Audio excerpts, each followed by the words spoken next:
يصلون على النبي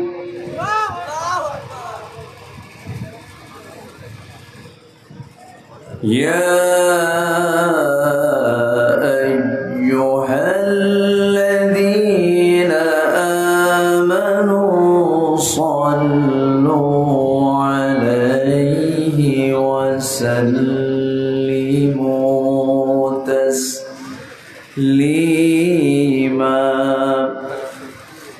اللهم صل على محمد وعلى آل محمد كما صليت على إبراهيم وعلى آل إبراهيم إنك حميد مجيد اللهم بارك على محمد وعلى آل محمد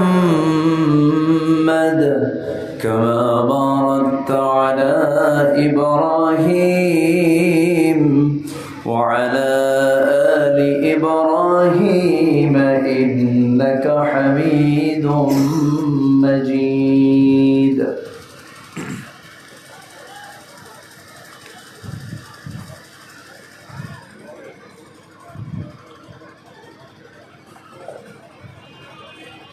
প্রাকৃতিক সৌন্দর্যের অপরূপ লীলাভূমি দেশের উত্তরাঞ্চল রাজশাহী জেলার বাগমারা উপজেলার তাহেরপুর জামগ্রাম হাই স্কুল মাঠে অনুষ্ঠিত মাহফিল ইন্তেজামি কমিটি কর্তৃক আয়োজিত 17 বৈশাখ 30 এপ্রিলে অনুষ্ঠিত ষষ্ঠ বার্ষিকী তাফসীরুল কুরআন মাহফিল 2024 মহৎ আয়োজনের সম্মানিত সুযোগ্য সভাপতি তাহিরপুর কামিল মাদ্রাসার অনারেবল প্রিন্সিপাল মাওলানা সাইদুর রহমান, আজকের এই মহৎ আয়োজনের সম্মানিত অনারেবল চিফ গেস্ট, প্রধান অতিথি তাহিরপুর পৌরসভার বারবার নির্বাচিত এক্স মেয়র, রাজশাহী 4 নির্বাচনী আসনের মাননীয় সংসদ সদস্য অধ্যক্ষ আবুল কালাম আজাদ সাহেব কথা বলেছেন আমার পূর্বে নন্দিত আলেমে দ্বীন মুফতি নাসির বিন আসগর তাইয়্যুবী হাফিজাহুল্লাহ, উপস্থিত হাজারাত উলামায়ে কেরাম, ফদালায়ে ইজাম, সুশীল সমাজ, জাতির শ্রেষ্ঠ সন্তান, শিক্ষক মণ্ডলী, জাতির বিবেক, সাংবাদিকবৃন্দ, সামনে উপস্থিত আজকের মাহফিলের প্রধান আকর্ষণ, যাদেরকে নিয়ে আজকের এই সাজানো গোছানো বর্ণাঢ্য আয়োজন, তাওহীদের পতাকাবাহী, কালেমার ঝান্ডাবাহী, দ্বীন ইসলামের নরসারদুল বীর মুজাহিদ, প্রাণ প্রিয় সম্মানিত দ্বীনি ভাইরা, আড়ালে বসে আছেন শ্রদ্ধেয়া সম্মানিতা মা বোনেরা। আলোচনার সূচনায় আনুষ্ঠানিকতার মধ্য দিয়ে আমার পক্ষ থেকে আবারও দিলখোলা সালাম, আসসালামু আলাইকুম ওয়া রাহমাতুল্লাহি ওয়া বারাকাতুহু। সালামের জবাব খুব দুর্বল মনে হলো। আসসালামু আলাইকুম ওয়া রাহমাতুল্লাহ। সবাই কেমন আছেন? আমাকে উল্টো প্রশ্ন করলে, যেহেতু মহাব্বতের লক্ষ্য, আল্লাহ তাআলা আমাকে আপনার মতোই আপনার কাতারেই রেখেছেন। বলছি আলহামদুলিল্লাহ। বৈশাখের এই গ্রীষ্মের খড়তাপে, প্রচণ্ড তাপদাহে প্রাণ যখন অষ্টাগত, ঘর্মাক্ত শরীর নিয়ে যখন আমরা ক্লান্ত শ্রান্ত দেহটাকে স্বস্তি দেওয়ার জন্য ধীরে ধীরে বিছানার দিকে যাব, ঠিক সেই মুহূর্তে আমরা বসে আছি কোরআনের টানে জান্নাতের বাগানে। যিনি এমন তৌফিক দিলেন, সেই মহান রবের শানে বলে উঠছি আলহামদুলিল্লাহ। আবারও বলছি আলহামদুলিল্লাহ। চিৎকার মেরে বলছি আল্লাহুম্মা ইন্নী আসআলুকা আল হুদা ওয়াত তুকা ওয়াল আফাফা ওয়াল গিনা। সবাই বলি আল্লাহুম্মা আইন্নি আলা যিকরিকা ওয়া শুকরিকা ওয়া হুসনি ইবাদাতিক। আমরা আল্লাহ তাআলার শুকর আদায় করে নিলাম। একটু উঠতে দেরি হলো, এখন তো রাত ছোট, সন্ধ্যা হতে হতে প্রায় 7টা বেজে যায়। এশার নামাজের পরে খুব অল্প সময় থাকে, উঠতে একটু দেরি, যেহেতু দেরি হলো, শেষ হতে যদি একটু দেরি হয় কষ্ট হবে না তো? সবাই সময় দিতে রাজি আছি তো ইনশাআল্লাহ? জোরে বলি ইনশাআল্লাহ। সম্মানিত ভাই সব, আজকে মাহফিলটা সর্বদিক থেকে পরিপূর্ণ। এই জন্য বলবো, ম্যাক্সিমাম মাহফিলে দেখা যায় অতিথি, বিশেষ অতিথিদের নাম থাকে, কিন্তু আমরা তাদেরকে বাই ফেস অডিয়েন্সে উপস্থিত পাই না। আজকে বাগমারা নির্বাচনী আসনের মাননীয় সাংসদ, তিনি আমাকে দাওয়াত দিয়েছিলেন যখন তিনি সংসদ সদস্য হননি, সেই সময় উনি আমাকে দাওয়াত দিয়েছিলেন। আজকে আল্লাহ তাআলা তাকে এমন সম্মান ইজ্জত তাকে দান করেছেন, তিনি পাশে বসে আছেন। আজকে পোস্টারে লিখিত সব মেহমান মাহফিলে হাজির। বলি আলহামদুলিল্লাহ, জোরে বলি আলহামদুলিল্লাহ। সম্মানিত উপস্থিতি, যিনি আমার বাম পাশে বসা আছেন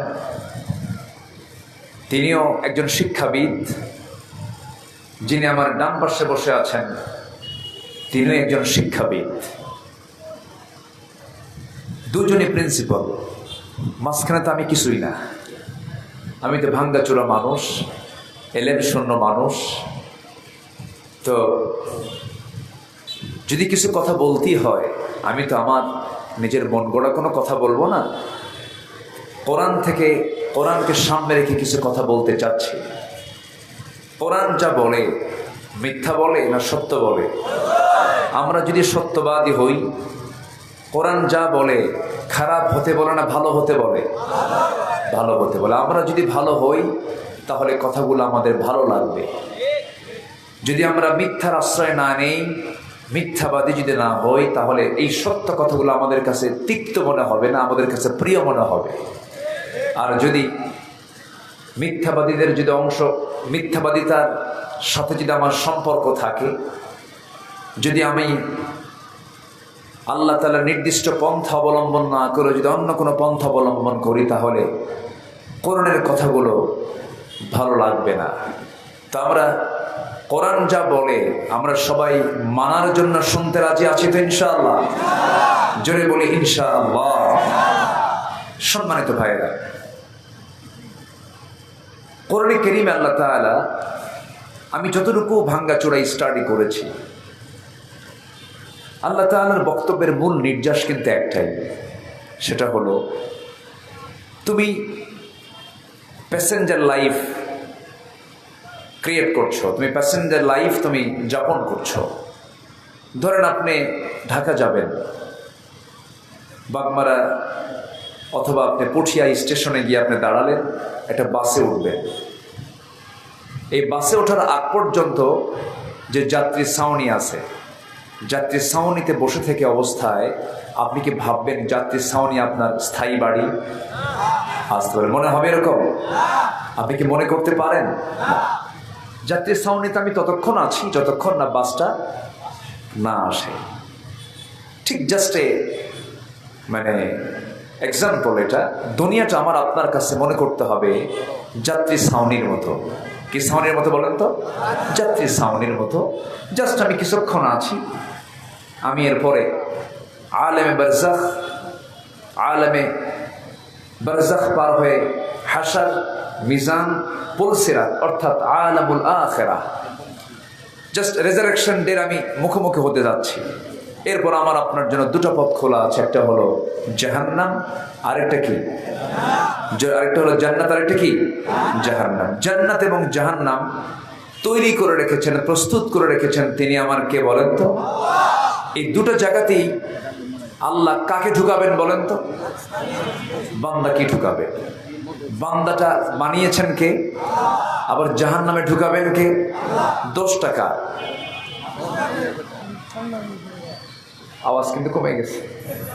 10 টাকা আমাদের দোষ। ধরুন এই যে দুজন শিক্ষক, আচ্ছা কোন শিক্ষক কি চায় যে তার ছাত্রটা ফেল করুক? বলেন, কেউ চায়?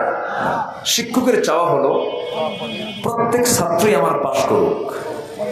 শিক্ষাদান দেওয়া হয়, তাকে শেখানো হয়, পড়ানো হয়, দেখিয়ে দেওয়া হয়। এরপরেও সব ছাত্র কি পাশ করে? না কিছু ছাত্র ফেল করে। এই যে কিছু ছাত্র ফেল করলো, কিছু ছাত্র পাশ করলো, তাহলে এই যারা ফেল করলো তাদের ফেল করার কারণ মনে হয় শিক্ষকরা নাকি? শিক্ষকদের কি কোনো দোষ দেওয়া যাবে এখানে? শিক্ষকের চেষ্টার কমতি নেই, কিন্তু শিক্ষক কিন্তু জানেন যে আমার কোন ছাত্রটা ফেল করবে আর কোন ছাত্রটা পাশ করবে। এটা কিন্তু শিক্ষক জানেন, কারণ শিক্ষক তো ক্লাস নিয়েছেন। ঠিক তেমনই আল্লাহর ইলমে এটা আছে যে কে ফেল করবে, কে জান্নাত পাবে আর কে জান্নাত পাবে না, এটা আল্লাহ জানেন। কিন্তু পরীক্ষা তো বান্দা দেবে, পরীক্ষার হলে বান্দা অবস্থান করবে। কৃতকার্যতা আর অকৃতকার্যতা এটা সম্পূর্ণ দায়ভার হতে হবে যে পরীক্ষা দিচ্ছে। সম্মানিত ভাইয়েরা, আমরা এই দুনিয়াতে আল্লাহ তাআলা আমাদেরকে একটা লক্ষ্যে পাঠিয়েছেন। এই জন্য আল্লাহ তাআলা দরদ নিয়ে ইমানদারকে ডাক দিচ্ছেন।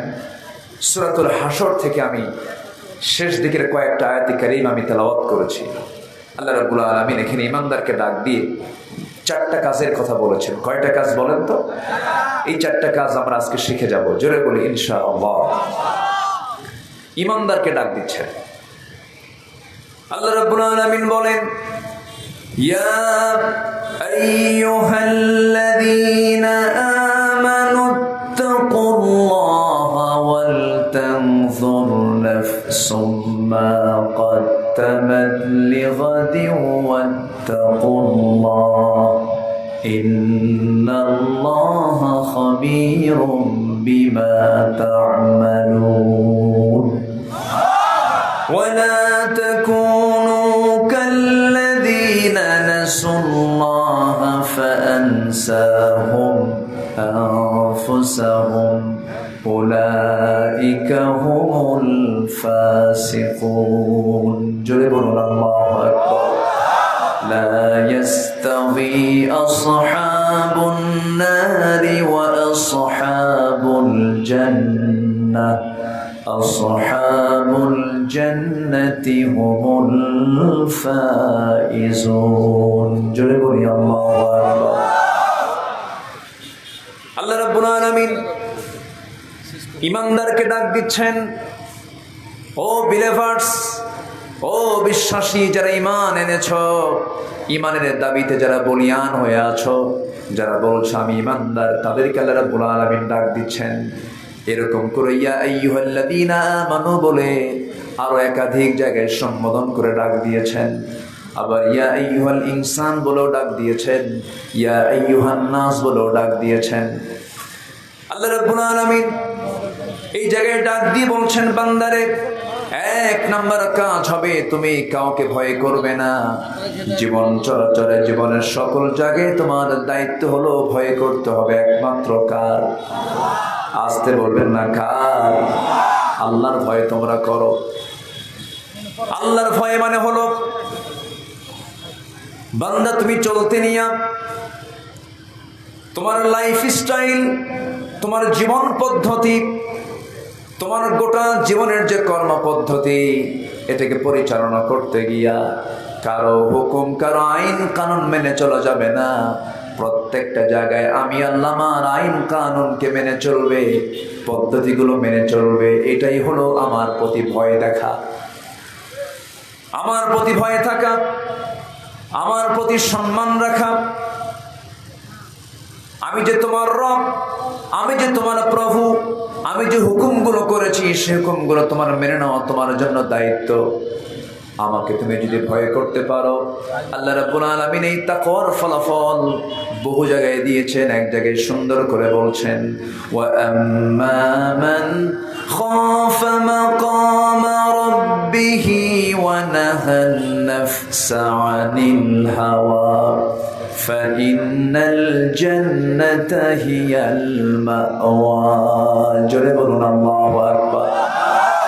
আল্লাহ রাব্বুল আলামিন বলেন, যারা দিলের মাকামে আমার ভয়টা ইস্তেকামাত হয়ে যাবে, আমার ভয়টা বদ্ধমূল হয়ে যাবে, আমি আল্লাহ রাব্বুল আলামিন ঘোষণা করছি, যারা নফসের দাসত্ব না করে আমার গোলামি যারা করবে, আমি আল্লাহ রাব্বুল আলামিন 8টা জান্নাতের অন্যতম একটা জান্নাত, জান্নাতে মাওয়া, আমি তার জন্য বরাদ্দ করে দেব।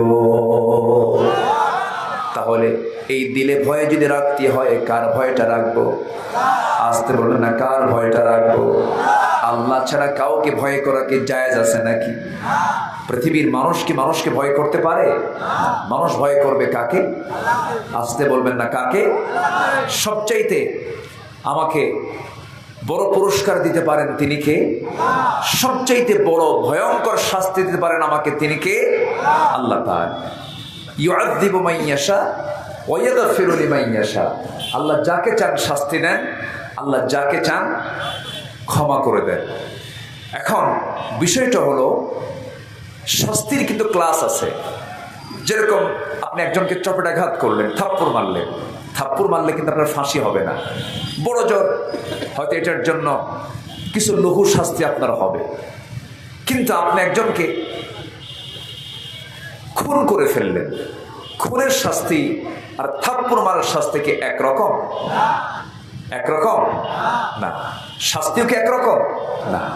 তো জাগতিক জীবনে বান্দা যার নাম, তার কিছু ভুলভাল হবে, তার কিছু ভুল হয়ে যাবে, ঘটে যাওয়া কিছু ভুল হবে। এটা বান্দার বৈশিষ্ট্য। এটা ফেরেশতার কোনো ভুল হবে না। ফেরেশতার ভুল করার কোনো যোগ্যতা আল্লাহ দেন নাই।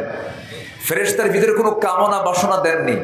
সম্পদের মোহ, তারপরে যৌবনের মোহ, নারীর প্রতি টান, অর্থের প্রতি টান, এগুলো ফেরেশতাকে দেওয়া হয়নি। কিন্তু এটা আছে বান্দার মধ্যে। এটা দিয়েছেন কে? আসতে বলবেন না, দিয়েছেন কে? আল্লাহ তাআলা। দেওয়ার কারণে বান্দার কিছু ভুল হতে পারে, ভুল হবে। কিন্তু আল্লাহ বলছেন, বান্দা তুমি কি জানো, তোমার ভুল হয়ে যাক, কিন্তু ভুলটা যদি হওয়ার সঙ্গে সঙ্গে তুমি যদি আমার কাছে তওবা করে মাফ চাও, আমি তোমাকে মাফ করে দেব। আজ থেকে সুবহানাল্লাহ। এবং আল্লাহ তাআলা এত দয়ালু যে দুনিয়ার কোন থানায় তোমার নামটা একবার যদি কালো তালিকায় ওঠে, আমৃত্যু তুমি যদি জগতের সেরা মানুষও হয়ে যাও, ভালো মানুষও হয়ে যাও, থানার তালিকায় কিন্তু তোমার নামটা কালো তালিকা থেকে বাদ যায় না। কিন্তু আল্লাহ রাব্বুল আলামিন বলেন, বান্দারে তুই যদি আমার দিকে তওবা করে ফিরে আসিস, ইল্লা মান তাবা ওয়া আমানা ওয়া আমিলা সালিহান ফাউলাইকা ইউবাদদিলুল্লাহু সাইয়্যাতিহিম হাসানাত। জোরে বলুন আল্লাহ, জোরে বলুন আল্লাহু আকবার। যারা তওবা করবে, ঈমান আনবে এবং আমলে সালেহ করবে, ঈমানটাকে আল্লাহ রাব্বুল আলামিন মাঝখানে দিয়েছেন। কারণ আপনি যদি ফিরেই না আসেন, ঈমান তো আপনার থাকবে না। আল্লাহকে তওবার কথা বলেছেন, এবং তওবা নামে একটা সূরা আছে না নাই? বলে আছে। যদি বান্দা তুমি তওবা করে ফিরে আসো, চুরি করেছে আর জীবনে চুরি করব না, জিনা করেছে আর জীবনে জিনা করব না, মিথ্যা সাক্ষী দিয়েছি, মিথ্যা কথা আর জীবনে বলবো না, সাক্ষী আর দেব না, বান্দার হক নষ্ট করেছে, বান্দার হক আর নষ্ট করব না। ধোকা দিয়েছে জীবনে, আর ধোকাবাজি করব না। মামলার রায়টা উল্টায় দিয়েছি, আমার নিজের মন মতো করেছে, আর জীবনে এগুলো করব না। ও আল্লাহ, তোমার পথে আমি ফিরে আসলাম। চোখের পানি বান্দা তুমি যদি ফেলে যদি তওবা করতে পারো, আল্লাহ বলেন বান্দা তোর চোখের পানি যদি তওবার মধ্য দিয়ে আমার কাছে আসে, যদি 7 সমুদ্রের পানি দিয়া জাহান্নাম কখনো নিভাতে পারবি না, কিন্তু তোর 1 ফোঁটা চোখের পানি আমার ভয়ে যদি তুই কাঁদতে পারিস, 7টা জাহান্নামের আগুন আমি তোর 1 ফোঁটা চোখের পানি দিয়ে মুছাইয়া দেব, নিভিয়ে দেব। আমি তোকে জান্নাত দেব এবং তোর সমস্ত সাইয়্যাতকে, গুনাহগুলোকে হাসানাত দিয়ে মিটাইয়া দেব। আল্লাহু আকবার বলে। এটা কি আমার কথা, মোল্লার কথা না আল্লাহর কথা? আল্লাহর কথা। শর্ত হলো ফিরে আসতে হবে কার পথে? আসতে বলবেন না, কার পথে? ফিরে আসার পথ এখন আমাদের সামনে বন্ধ আছে না খোলা আছে? মরার পরে আসতে বলেন, মরার পরে বন্ধ, মরার পরে আর সুযোগ পাবেন না। অতএব খোলা থাকবে ততক্ষণ কি জীবিত আছি, যতক্ষণ আমাকে ফিরে আসতে হবে। তাহলে ভয় করবো আমরা প্রথমে কাকে বলেন তো? আসতে ভয় করবো কাকে? আমার জীবনের সকল কাজকর্মের 1 নম্বর রাজসাক্ষীকে। আসতে বলে রাজসাক্ষীকে। দিনের আলোতে মানুষও দেখে, আল্লাহও দেখেন। রাতের আধারে মানুষ দেখে, কিন্তু কে দেখেন? সন্দেহ লাগে নাকি আপনাদের? দিনের আলোতে আল্লাহ যা দেখেন, রাতের আধারেও তাই দেখেন। আমার জীবনের সবচাইতে বড় রাজসাক্ষী যদি আমি আল্লাহকে মানাতে পারি, আমার দ্বারা চুল পরিমাণ পাপ কাজ করার কোনো সুযোগ আমার হবে না, ঠিক কি না? অতএব আল্লাহকে রাজসাক্ষী বানানোই হচ্ছে আল্লাহর ভয়। আজকে সমাজে হালাল কাজের পরিমাণ বেশি না হারাম কাজের পরিমাণ বেশি? মানবতার পরিবেশ বেশি না হিংসার পরিবেশ বেশি? হিংসা। শিক্ষিত লোকের মাঝেও হিংসা, মূর্খের মাঝেও হিংসা। হিংসা ছাড়া আমার দেশে হিংসারই আবাদ হয়, মানবতার আবাদ নেই বললেই চলে। একজন ভালো চলে, আরেকজন দেখতে পারে না, জলে জলে। আছে না নাই? আছে। একজন উপরে উঠতে নিচ্ছে, তাকে কেমনে নিচে নামায় দেওয়া যায়, হাজারো চেষ্টা চালায়। হিংসার ফলাফল জান্নাত না জাহান্নাম? রাসূল বলেছেন এগুলো হলো আত্মার রোগ, নফসের রোগ আছে মেলাগুলো। এর মধ্যে অন্যতম রোগ হলো হিংসা। যে হিংসুক হয় সে নিজেও সুখী হয় না, সে আত্মতৃপ্তি নিয়ে চলতে পারে না। আর যে মানুষকে মাফ করে দেয়, তার চাইতে সুখী মানুষ পৃথিবীতে আর খুঁজে পাওয়া যায় না। আমার নবীজি একদিন এক সাহাবীকে দেখে বললেন, এই সাহাবীটা জান্নাতি। একদিন না, পরপর 3 দিন বললেন। কয়দিন বললেন? 3 দিন। সাহাবে কেরামকে সাথে নিয়ে বললেন, জানো এই সাহাবী না জান্নাতি। দ্বিতীয় দিন আবার বললেন, এই সাহাবীটা জান্নাতি। তৃতীয় দিন আবার বললেন, এই সাহাবীটা জান্নাতি। আমার নবীজির এই কথা শুনে সাইয়েদনা ওমর ফারুক রাদিয়াল্লাহু তাআলা আনহু তিনি ভাবলেন, আহারে রাসূল তো আমার শানে বলেন না, রাসূল তো অমুকের শানে বলেন না, আমার শানে না বলে এই সাহাবীর শানে পরপর 3 দিন বললেন, আমলটা কি? উনি কাঁদতে কাঁদতে চলে গেছেন তার বাড়িতে। গিয়ে বললেন, ভাইরে নবীজি তোমার জান্নাতের সুসংবাদ এতগুলো সাহাবীর সামনে পরপর 3টা দিন বলে দিলেন, তুমি কি এমন আমল করো আমাকে শেখায় দাও। এবার তিনি বলছেন, ভাই ওমর আপনার সঙ্গে কি আমার কোনোদিন তুলনা হয় নাকি? আপনি তো জান্নাতের আরেক সুসংবাদ প্রাপ্ত সাহাবী।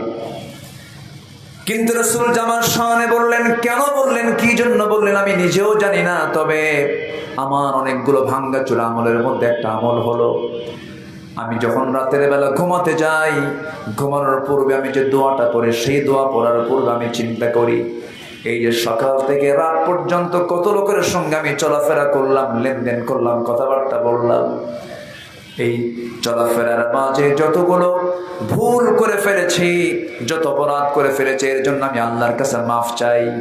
এবং যার প্রতি যত রাগ, ক্ষোভ, যত গোস্বাগুলো আছে, আমি প্রত্যেক মানুষকে নিজের পক্ষ থেকে মাফ করে দিয়ে ঘুমায়া পড়ি। আমার মনে হয় আল্লাহ তাআলা এই জন্যই রাসূলকে দিয়ে আমাকে এই সংবাদটা পাঠায় দিয়েছে। যে মানুষকে মাফ করতে জানে, আল্লাহ তাকে মাফ করতে জানে। সুবহানাল্লাহ বলবেন না? আপনি প্রতিশোধ নেবেন, আপনি প্রতিশোধ নেবেন, প্রতিশোধের মজা হলো কিছুক্ষণ। আপনি মাফ করে দিবেন, মাফ করার মজা হলো আজীবন। কিন্তু আমরা তো তা করি না, আমরা তা বুঝি না। আমরা প্রতিশোধের আগুনে দাউ দাউ করে জ্বলি। কেমনে ওরে শেষ করে ফেলবো, কেমনে ওর ক্ষতি করব। আমি কোরআন হাদিস যতটুকু পড়েছি, গোটা কোরআনে আল্লাহ তাআলা যত হুকুম দিয়েছেন, এর মধ্যে সবচেয়ে আমার কাছে মনে হয় সবচেয়ে শ্রেষ্ঠ কাজ হলো যে মানুষ মানুষের কল্যাণে পাশে দাঁড়াতে পারে। খায়রুন নাসি মান ইয়ানফাউন নাস। কিন্তু আজকে আমরা এই মহৎ কাজ থেকে নিজেকে গুটিয়ে রেখেছি। দিন দিন মামলার পরিমাণ কমছে না বাড়ছে? এ তো নিয়ামতের লক্ষণ, তাই না? আসতে কবে মামলার পরিমাণ কমছে না বাড়ছে? বাড়ছে। মামলা করা কি এটা কি মহব্বতের লক্ষণ? না। আমার বন্ধুগণ, কথাই তো কথা বাড়ে, হিংসার ফলাফল হলো রাসূল বলেছেন, ক্বালা ইয়াকুম ফিল হাসাদ ফাইনাল হাসাদা ইয়াকুলুল হাসানাত কামা তাকুলুন নারুল হাতাব। তোমরা হিংসা থেকে নিজেকে গুটিয়ে রাখো। আগুন কাঠখণ্ডকে যেমন জ্বালিয়ে পড়ে ভস্ম করে দেয়, ছাই বানায় দেয়, তেমন হিংসা মানুষের সমস্ত নেক আমলকে জ্বালিয়ে পড়ে ছাই করে দেয়। অনেকদিন আগে এক মুরব্বীর কাছ থেকে একটা উদাহরণ শুনেছিলাম। গ্রামের মুরব্বী, যারা বয়স্ক মুরব্বী, তাদের কাছ থেকে অনেক চমকপ্রদ কিছু সুন্দর কথা শোনা যায়। তো কোন এক বেচারি যুবক বিয়ে করবে। আগের যুগে তো বিয়ে করতে যেত ঘোড়ায় চড়ে বিয়ে করতে যেত। তো ঘোড়ায় চড়ে বিয়ে করতে যাবে, গ্রামের এক প্রবীণ মুরব্বীর একটা ঘোড়া আছে। তো তাকে গিয়ে বললো যে, চাচা আমার অমুক দিন বিয়া, ঘোড়াটা কি দেওয়া যাবে? তো মুরব্বী বয়স্ক মানুষ, বেচারি খেপে গিয়ে বলছে, আমি তোরে কোনো ঘোড়া দেবো না, তুই যা। তো ঘোড়া না দেওয়ার স্বীকৃতি যখন দিয়েছে, ছেলেটার মনটা খারাপ হয়ে গেছে, যুবকের মন খারাপ হয়ে গেছে। তো কদরের রাত্রিতে নামাজ পড়তে গেছে। তো নামাজ শেষে দোয়া শুরু করছে হুজুর। দোয়ার মধ্যে এই যুবকটা বলতেছে, আল্লাহ, এই কদরের রাত্রে তোমার কাছে আমার কোনো দোয়া নাই, শুধু একটা দোয়া, বুড়ার যেন ঘোড়া মরে। বুড়ার জন্য কি বলে? ঘোড়া বলে। দোয়াটা কইরা চলে আসছে বাড়িতে। বাড়িতে এসে দেখে ওর মার চোখে পানি। মা কান্দে। কে মা, তুমি কান্দো কেন? কে বাবা, তোর গরুটা মরে গেছে। কথা কি বুঝতেছেন আপনারা? তাহলে দোয়া করলো কি মরার জন্য? কিন্তু মালাকুল মউত ঠিকই আসছে, কিন্তু মরল কি ঘোড়া নাকি মরল? কার গরু মরছে? যাই দোয়া করছে তার। Just example. আপনি অপরের জন্য যা চাবেন, যদি কল্যাণ চান, এটা আপনার জন্য কল্যাণ হবে। অপরের জন্য অকল্যাণ চাবেন, আপনার জন্য সে অকল্যাণ বয়ে আসবে। হারাম দিকে যাব না আমরা। হারামের কোনো বরকত নেই। একটা হাদিসের ব্যাখ্যায় পড়লাম, সুদের গড়া সম্পদের মেয়াদ হলো 40 বছর। টিকসই নয়। হারাম কখনো টিকে না, অন্যায় কখনো টিকে না, জুলুম কখনো টিকে না। সম্মানিত ভাইয়েরা, সাদ্দাত দুনিয়ায় কল্পিত জান্নাত বানিয়েছিল জুলুম করে। সাদ্দাত কি তার কল্পিত জান্নাতের মধ্যে পা রাখতে পেরেছিল? পারেনি। ফেরাউন চেয়েছিল মুসা আলাইহিস সালামকে তার সদল বলে দরিয়ার ভিতরে পানিতে চুবায়া মারতে। পেরেছিল? পারেনি। কারণ এগুলো জুলুম। এগুলো কি বলেন? জুলুম। নমরুদ চেয়েছিল ইব্রাহিম আলাইহিস সালামের তাওহীদি এই আন্দোলনকে নিভিয়ে দেওয়ার জন্য, পারে নাই। নমরুদের জন্য বরাদ্দ ছিল হলো ন্যাংরা মশা। আসতে কোন কেন? ফেরাউনের জন্য বরাদ্দ ছিল হলো নীল দরিয়া। আজকের সমাজেও যারা জুলুম করে, অত্যাচার করে, কোন কিছুর সফলতার মুখ দেখতে চান, শিক্ষা নিন ফেরাউনদের ইতিহাস থেকে। 1600 বছর হায়াত পাওয়ার পরেও, 1600 বছর এই বিশাল জিন্দেগি পাওয়ার পরেও আল্লাহ ফেরাউনকে ধরেছেন 1600 বছরে কয়দিন? আসতে বলবেন না, কয়দিন? একদিন ধরেছেন। সম্মানিত ভাইয়েরা, হারাম কোনো পথে যাব না, জুলুমের পথে যাব না। হারামের তো কোনো আরাম নাই, হারামের কোনো আরাম নাই। একটা প্রবাদ আছে, যে দামে কেনা সে দামেই বেচা। এক বেচারি গোটা রাত পরিশ্রম করে ঘোড়া চুরি করছে। কি চুরি করছে? ঘোড়া চুরি করছে। ঘোড়া চুরি করে সকালবেলা বাড়িতে পৌঁছে গেছে। ছেলেকে ডাক দিয়ে বলে, বাবা আমি তো গোটা রাত কষ্ট করে ঘোড়াটা চুরি করে আনলাম, আমার চোখে প্রচুর ঘুম, তুমি একটু ঘোড়াটা বিক্রি করে বাড়িতে আসো। তো ছেলেকে দায়িত্ব দিয়েছে, ছেলে ঘোড়া বিক্রি করতে গেছে। বিক্রেতা এসে বলতেছে, ভাই ঘোড়ার দাম কত? কত? ঠিক আছে, তোমার দামটা আমি দেবো, কিন্তু ঘোড়া তোমার একটু দেখা দরকার। এটি চড়ি ঘোড়া, একটু দাবড়াই। তো ঘোড়ার পিঠে চড়ে দাবড়ানো শুরু করছে। যে ক্রেতা ঘোড়াটা নিয়ে ওই যে দাবড়ান শুরু করছে, আর সে আর ফেরত আসে না। এক বিকাল চলে গেছে, আর ফেরত নাই। ছেলেটা বিকেল বেলা বিক্রি তো করতেই পারলো না, চলে আসছে বাড়িতে ব্যর্থ হৃদয় নিয়ে। বাবা ঘুম থেকে উঠে বলতেছে, বাজান ঘোড়ার দাম কত? ঘোড়া কত দিয়ে বেচলে? কাব্বা যে দামে কেনা সেই দামেই বেচা। যে দামে কেনা সে দামেই বেচা। অন্যায় করে, অন্যায় পথে থেকে আমি আপনি টিকতে পারবো না। এটা আমার কথা নয়। কার কথা? আসতে বলবেন না, কার কথা? আল্লাহর কথা। ফেরাউন টিকতে চেয়েছিল, নাম কিন্তু তারও কোরআন শরীফে আসছে। কোরআন মজিদে তার নাম আছে না? নাই? আছে। কোরআন মজিদে অনেক নবীর নাম বাদ পড়ে গেছে। লক্ষ পয়গম্বর আল্লাহ রাব্বুল আলামিন দুনিয়াতে পাঠিয়েছেন, মাত্র 25 জন নবীর নাম কোরআনে উল্লেখ আছে। নবীয়িন বলে সম্বোধন করেছেন আল্লাহ, সিদ্দিকিন বলে সম্বোধন করেছেন আল্লাহ। কিন্তু মাত্র 25 জন নবীর নাম আছে, কিন্তু ফেরাউনের নামটা কোরআনে আছে, হামানের নামটা কোরআনে আছে। আমার বন্ধুগণ, কোরআনে কারীমের ভিতরে নমরুদের নাম, নমরুদের ইতিহাস, ফেরাউনদের নাম, ফেরাউনদের ইতিহাস আল্লাহ রাব্বুল আলামিন কোরআনে কারীমের মধ্যে উল্লেখ করেছেন। কিন্তু আপনি গোটা দুনিয়া জুড়ে দেখবেন, প্রত্যেক পিতা তার সন্তানের নাম মুসা রাখে, কিন্তু ফেরাউন রাখে না। ঠিক কিনা? ইব্রাহিম রাখে, কিন্তু নমরুদ রাখে না। মুহাম্মদ রাখে, কিন্তু আবু জেহেল রাখে না। তারাও কিন্তু দাপটে কম ছিল না, তাদের কিন্তু সমাজে কম প্রভাব ছিল না, কম দাপট ছিল না, কম প্রভাব বিস্তার তারাও করে নাই, কিন্তু কেউ তাদের নাম মহব্বত নিয়ে রাখে না। আমার বন্ধুগণ, এই বাংলার ইতিহাসে মীর জাফরের নাম আছে না নাই? বলেন। আপনি বাংলার ইতিহাস যখন পড়তে যাবেন, মীর জাফরের নামটা পড়বেন, আপনি লিখবেন, আপনি আবার সিরাজউদ্দৌলার নামটা আপনি লিখবেন। কিন্তু মীর জাফরকে মানুষ মহব্বত করে না ঘৃণা করে? বলেন, কি করে? কি করে?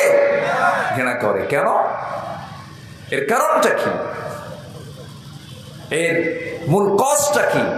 এর মূল কজ ছিল হলো, মীর জাফর ছিল হলো একজন মুনাফিক চক্রের অন্যতম হোতা।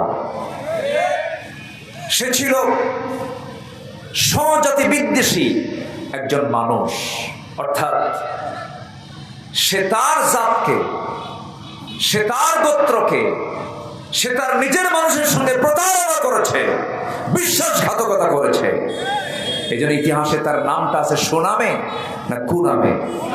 মানে সুনামে না কুনামে? ভাইরে, দুনিয়ার জনপ্রিয়তা দিয়ে কি করবেন? দুনিয়ার কিছু সুখ শান্তি আর জনপ্রিয়তা তো ক্ষণিকের। আমরা দুনিয়ার মানুষের কাছে জনপ্রিয় না হয়ে আসমানের বাসিন্দাদের কাছে আমরা জনপ্রিয় হব। জোরে বলি ইনশাআল্লাহ। আসমানের বাসিন্দা কারা? বলেন। আল্লাহ তো আসেনি, বলেন কারা? বলেন ফেরেশতা। আল্লাহু আকবার। আমি কেন বললাম জানেন? আসমানের বাসিন্দাদের কাছে কেন জনপ্রিয় হব আমরা জানেন? কেমনে জনপ্রিয়তা অর্জন করব আমরা আসমানে? যখন কোনো বান্দা কোন নেক আমল করে, এই নেক আমলের সংবাদ একজন ফেরেশতা আকাশে প্রচার করতে থাকেন, সেই প্রচারের সমস্ত ফেরেশতাদের কানে প্রচারটা হয়ে যায়। সমস্ত ফেরেশতা কুল এই প্রচারগুলো শুনে আল্লাহর কাছে বলে, আল্লাহ অমুক বান্দা তোমার প্রশংসা করেছে, তোমার হুকুম আদায় করেছে, তোমার হুকুমটাকে ফলো করেছে, আমরা সবাই তার জন্য দোয়া করি, আল্লাহ তুমি তাকে তোমার পছন্দের বান্দা বানায় না। তাহলে আমাদের জন্য আকাশের ফেরেশতাদের ভিতরে কথা হয় কি হয় না? দোয়া হয় কি হয় না? আবার দোয়া যদি হয়, বদদোয়া হয় কি হয় না? হয়। তাহলে আমরা জনপ্রিয় হতে চাই দুনিয়াতে না আসমানে? কার কাছে, কোথায় কোথায় জনপ্রিয় হতে চাই? আসমানে। এই জন্য ভয় করতে হবে কাকে বলেন তো? এক নাম্বার, আসতে বলবেন না, কাকে ভয় করতে হবে? আল্লাহকে ভয় করতে হবে। এটা এক নাম্বার কাজ। উল্লিখিত আয়াতের ভিতরে আমি চারটা বিষয় উল্লেখ করেছি, চারটা হুকুম আল্লাহ রাব্বুল আলামিন বলেছেন। এর মধ্যে এক নাম্বার হলো তোমরা তাকওয়া অবলম্বন করো, আল্লাহকে তোমরা ভয় করো। আল্লাহ রাব্বুল আলামিন একই কথা এই জায়গায় সুন্দর করে বলছেন, ইয়া আইয়ুহাল্লাযীনা আমানুত্তাকুল্লাহা হাক্কা তুকাতিহি ওয়া লা তামুতুন্না ইল্লা ওয়া আনতুম মুসলিমুন। হে ঈমানদারেরা, তোমরা আল্লাহকে ভয় করার মতো যেমন করে ভয় করা উচিত তেমন করে তোমরা ভয় করো। ওয়ালা তামুতুন্না, তোমরা কখনো মৃত্যুবরণ করো না, ইল্লা ওয়া আনতুম মুসলিমুন, মুসলমান না হওয়া পর্যন্ত। এই আয়াতটা যখন নাজিল হলো, সাহাবায়ে কেরামদের মধ্যে চরম কান্না শুরু হয়ে গেছে। আহারে, আল্লাহ বুঝে আমাদের ভয়টাকে কবুল করেন না, এই জন্য তুকাতিহি বলেছেন। এরপর আরেকটা আয়াত নাজিল হলো, হাক্কা ইয়া আইয়ুহাল্লাযীনা আমানুত্তাকুল্লাহা মাসতাতা'তুম, তোমাদের সামর্থ্য অনুযায়ী তোমরা আল্লাহকে ভয় করো। জোরে করে আল্লাহু আকবার। ওমরের মতো মানুষ পৃথিবীতে আর দ্বিতীয়টা আসবে না, যে ওমরের ব্যাপারে রাসূল নিজে বলেছেন, ওমর ফিল জান্নাহ, ওমর জান্নাতের বাসিন্দা। ওমরে ফারুকের মতো দামি মানুষ পৃথিবীতে আর দ্বিতীয়টা আসবে না। সেই ওমরে ফারুকের মতো মানুষ ঈদের দিন আনন্দ না করে গোটা মাস রমজানের রোজা রেখে ঈদের দিন ঈদুল ফিতরের মাঠে না গিয়ে তিনি বাড়িতে হাওয়া করে কাঁদতেছেন। অর্ধ দুনিয়ার শাসনকর্তা তাকওয়া কাকে বলে দেখেন, চোখের পানি ফেলে ফেলে কান্দেন। সমস্ত মুসল্লিরা ঈদগাহে সমবেত হয়ে গেছে, ওমরে ফারুকের আনাগোনা নাই। কয়েকজন মুসলমান গিয়ে, কয়েকজন সাহাবী গিয়ে তার বাড়িতে নক করছেন, ভাই ওমরে ফারুক আপনি কোথায়? দরজা খোলা মাত্রই দেখা গেল ওমরে ফারুক সেজদায় পড়ে পড়ে ডুকরে ডুকরে বাচ্চাদের মতো কাঁদতেছে। ছোট্ট ছোট্ট বাচ্চার মতো হাওয়া করে সেজদায় পড়ে পড়ে কাঁদতেছেন। সালাম যখন তিনি ফিরলেন, প্রশ্ন করা হলো, আমিরুল মুমিনিন, হাজার হাজার মুসল্লি জানান, হাজার হাজার মুসল্লি তার ঈদগাহের মাঠে প্রস্তুতি নিয়েছে নামাজ পড়ার জন্য আপনার পেছনে, আপনি ইমাম, আপনি নাই, নামাজ বন্ধ হয়ে আছে, ঈদের নামাজ বন্ধ হয়ে আছে, আপনি কখন যাবেন?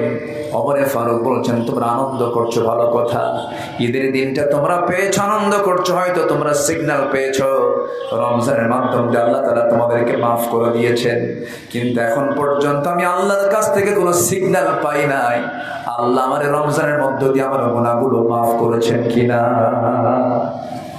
এটার নাম তাকওয়া। এটার নাম কি? তাকওয়া। আল্লাহকে সবচেয়ে কাছে টানতে হবে।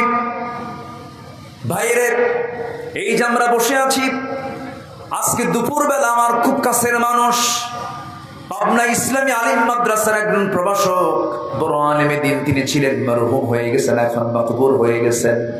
দুপুরবেলা আমার আব্দুস শাকুর ভাই, আজকে তার সন্ধ্যায় তার জানাজা হয়েছে। বড় আলেম ছিলেন, লক্ষাধিক মানুষের জানাজার ঢল নেমেছে তার জানাজায়। আব্দুস শাকুর ভাই দুপুরবেলা দুনিয়া থেকে বিদায় নিয়েছেন, মাত্র 35 থেকে 47 বছর বয়স, একজন বড় শিক্ষাবিদ মানুষ। এই যে আমরা বসে আছি, আমার আবুল কালাম আজাদ ভাই, আমার সাইদুর রহমান ভাই এমপি মহোদয়, প্রিন্সিপাল মহোদয়, এই যে আমরা বসে আছি, এখান থেকে আমরা সুস্থ অবস্থায় মাহফিল শেষ করে উঠতে পারবো এমন গ্যারান্টি কি আমরা কেউ দিতে পারবো নাকি? কেউ দিতে পারবো না। মৃত্যুটা এত নিকটে, এত নিকটে, চোখ থেকে কপাল দূরে হতে পারে, কিন্তু মৃত্যু আমার থেকে আরো নিকটে। মৃত্যুটা এত কাছে, হাসতে হাসতে দুনিয়া থেকে বিদায় নেয়, খেলতে খেলতে দুনিয়া থেকে বিদায় নেয়, বক্তৃতা দিতে দিতে দুনিয়া থেকে বিদায় নেয়। এই পার্শ্ববর্তী জেলা নাটোরের সিদ্দিকুর রহমান নাটোরি ভাই ছিলেন, দুনিয়া থেকে বিদায় নিয়েছেন। রেজাউল করিম কাউসারি সিরাজগঞ্জের একজন বক্তা ছিলেন। তিনি খুতবা দিচ্ছেন, তিনি আলোচনা করছিলেন। মাহফিলে কথা বলতে বলতে মাহফিলের লাশ হয়ে দুনিয়া থেকে বিদায় নিলেন। আমার বন্ধুগণ, তামিলুল মিল্লাত কামিল মাদ্রাসার ভাইস প্রিন্সিপাল একিউম সিফাতুল্লাহ রাহিমাহুল্লাহ বড় আলেমে দিন ছিলেন। বক্তৃতার মঞ্চে বক্তৃতা দিতে দিতে ওই ঘাড় মোটকে মঞ্চে দুনিয়া থেকে বিদায় নিয়ে চলে গেছেন, দুনিয়া থেকে বিদায় নিয়েছে। এখনই মরে যাব আমি, মরে যাওয়ার সঙ্গে সঙ্গে আমার দুনিয়ার জিন্দেগিতে যারা যত আপন ছিল তারা তত পর হয়ে যাবে। আমার রাত্রেবেলা যেতে দেরি হতো, বউটা ফোন দিয়ে বলতেন, আপনি কোথায় আছেন? আপনি ছাড়া ঘুম হচ্ছে না। সন্তানগুলো বলবে, আব্বা কত রাত হবে, তুমি কখন আসবে? সন্তানগুলো বারবার অস্থির হয়ে যেত। কিন্তু আমি এখন এই লাশ হয়ে দুনিয়া থেকে বিদায় নিয়ে নেব। যে শখের বাড়ি ছিল আমার, যে শীতাতপ নিয়ন্ত্রিত ঘরটা ছিল আমার, মারা যাওয়ার সঙ্গে সঙ্গে ওই ঘরে ঢোকার মতো ক্ষমতা আমার আর থাকবে না। ওই ঘরের বাসিন্দারা আমাকে ঘরে তুলবে না, বারান্দায় জায়গা হবে না। ঘরের একটা কোনায়, বাড়ির একটা কোনায় চাদর একটা সুন্দর করে পর্দা দিয়া, চকিতে শোয়া দিয়া গোসল করায় দেবে। সেলাইওয়ালা সুন্দর ডিজাইনার কাপড় চোপড় যদি গায়ে থাকে কেচে দিয়ে কেটে কেটে ফেলবে, গোসল করাইয়া দেবে। গোসল করাইয়া দিয়া চট করে বাজারে চলে যাবে, তাহিরপুরের বাজারে গিয়া কাফনের কাপড়টা কিনে আনবে। সেলাই চলবে না, টান মেরে দুটা ভাগ করবে, গলার মধ্যে ঢুকায় দেবে। আরেকটা মাথা দিয়া সুন্দর করে চকলেটের মতো মাথায় একটা বাঁধন, বামে পায়ে একটা বাঁধন দিয়ে দিবেন, জাস্ট চকলেট। সোজা নিয়ে চলে যাবে জানাজার প্রান্তরে। বউটা বলবে, স্বামী রে, বিদায়ের সময় একটু বলে যাওয়ার চান্স দিলা না, কথা বলারও চান্স দিলা না। সন্তানগুলো হাওমাও করে কাঁদবে, গলা ভেঙে যাবে, টেনে হেঁচে কবরের দিকে নিয়ে চলে যাবে। মরা মুখ সব দেখে দেখে চলে যাবে। এই যে কিছুক্ষণ দেখা হলো, কবরে রেখে আসবে, 24 ঘন্টা যাবে না, মাথার চুলগুলো খসে খসে পড়বে। এই চুলে কত যত্ন নিলাম, এই চুলে কত সাবান দিলাম, শ্যাম্পু দিলাম, 24 ঘন্টায় চুলগুলো খসে খসে পড়বে। 3 দিন যাবে না, চামড়াগুলো গলে গলে পোকার পেটের খাবার হয়ে যাবে। যে পোকা দেখে আমি ভয় পেতাম, সেই পোকার রাজত্বে, সেই পোকার নিয়ন্ত্রণে আমার দেহ চলে যাবে। মাত্র 7টা দিন লাগবে না, পেটের নাড়ি ভুঁড়ি, পেটটা ফুলে, চোখ দিয়া, কান দিয়া, নাক দিয়ে ফেটে সব নাড়ি ভুঁড়ি বের হয়ে যাবে, কিম্ভূত কিমাকার চেহারা হয়ে যাবে। মাত্র 3টা মাস পর যদি কবর খনন করা হয়, আমার কবরে আমাকে চেনার মতো হাড় হাড্ডি ছাড়া আর আমার কবরে কিছুই থাকবে না রে ভাই। আল্লাহ এই জন্য বলছেন, বান্দারে আমাকে তুই ভয় কর, আমার তুই জিকির কর। দিন শেষে বন্ধু তোর কেউ না, দিন শেষে বন্ধু আপনজন বলতে তোর কেউ নাই। আপনজন বলতে যদি কেউ থাকে, তিনি আমার কে? এটা জোরে বলেন, তিনি আমার কে? সে আল্লাহ তাআলা আমার প্রকৃত বন্ধু। যখন আমার জন্ম হয় নাই, আমার কোনো অস্তিত্ব ছিল না, আমার আব্বা আম্মা তাদের সম্পর্ক হলো, এক ফোঁটা পানি থেকে আল্লাহ তাআলা আমাকে বানায় দিলেন। আল্লাহ বলছেন, তুই কেমন করে অহংকার করিস? আল্লাহ রাব্বুল আলামিন বান্দাকে প্রশ্ন করছেন সূরা দাহারের ভিতরে, হাল আতা আলাল ইনসানি হিনুম মিনাদ দাহরি লাম ইয়াকুন শাইআম মাযকুরা। ও বান্দা, তোমার জীবনে কি এমন একটা সময় আসে না যে সময় তোমার কোনো অস্তিত্ব ছিল না, তোমার কোনো পরিচয় ছিল না? আমি তোমাকে পরিচয় দিয়েছি। তোমার মার পেটের ভিতরে আমি আল্লাহ জমাট রক্ত করে, ঝুলন্ত করে, মুদগা করে, আসমা করে, চামড়ার প্যাকেট দিয়া 3 মাস পূর্ণ করার পরে তার মধ্যে রূহটা সঞ্চার করে দিয়েছি। 4 মাস চলে গেছে, 5 মাস চলে গেছে, এরপর আমি তোমার জন্য তকদির নির্ধারণ করে দিয়েছি, রিজিক নির্ধারণ করে দিয়েছি, হায়াত মওতের সব কিছু নির্ধারণ করে দিয়েছি। এরপরে তোমাকে আমি আল্লাহ তাআলা নিজে তোমার মার পেটের ভিতরে দুনিয়ার কোনো খাবার চলবে না, আমি খাবারের ম্যানেজমেন্ট করে দিয়েছি। দুনিয়ার কোনো খাবার খেতে গেলে অসম্ভব ব্যাপার, তুমি মরে যেতে। মার তার সাথে তোমার তার সংযোগ ঘটায় দিয়েছি, মার নারীর সঙ্গে তোমার নারীর সংযোগ ঘটায় দিয়ে মাসিক অসুখ বন্ধ করে দিয়া আমি তোমাকে স্থায়ী খাবারের বন্দোবস্ত করে দিয়েছি। আবার যখন তুমি দুনিয়াতে আসবে, তুমি আসার 6 মাস আগে তোমার মার পেটের মধ্যে নয়, তুমি দুনিয়াতে আসবে তোমার মার আউটসাইডে স্তনে 2 স্তন আমি আল্লাহ রাব্বুল আলামিন দুধ রিজার্ভ করে রেখে দিয়েছি। জোরে বলুন সুবহানাল্লাহ। সব ম্যানেজমেন্ট কার? আসতে বলবেন না কার?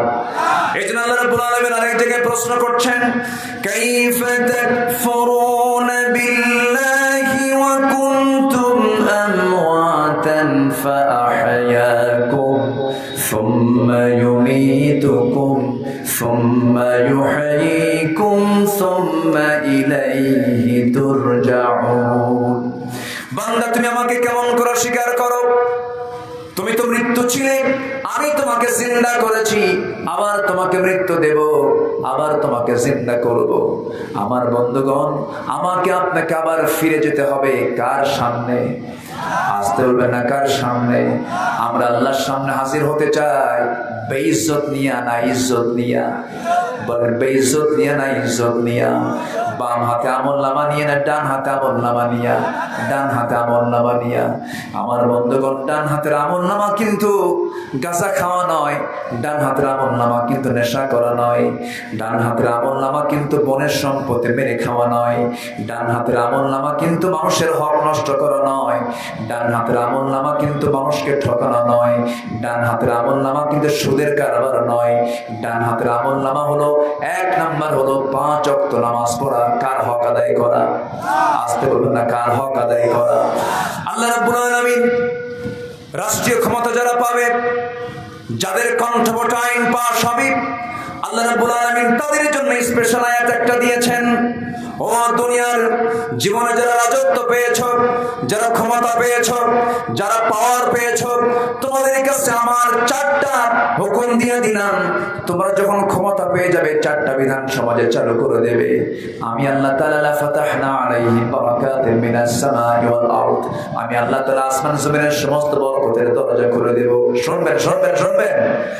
আল্লাহ রাব্বুল আলামিন 4টা হুকুম দিয়েছেন, সেই সমস্ত ব্যক্তিদেরকে আল্লাহ রাব্বুল আলামিন সুন্দর করে বলছেন, আল্লাযীনা ইম্মাক্কান্নাহুম ফিল আরদি আকামুস সালাহ ওয়া আতাউস যাকাতা ওয়া আমারু বিল মা'রুফি ওয়া নাহাউ আনিল মুনকার ওয়া লিল্লাহি আকিবাতুল উমুর। জোরে বলুন আল্লাহু আকবার।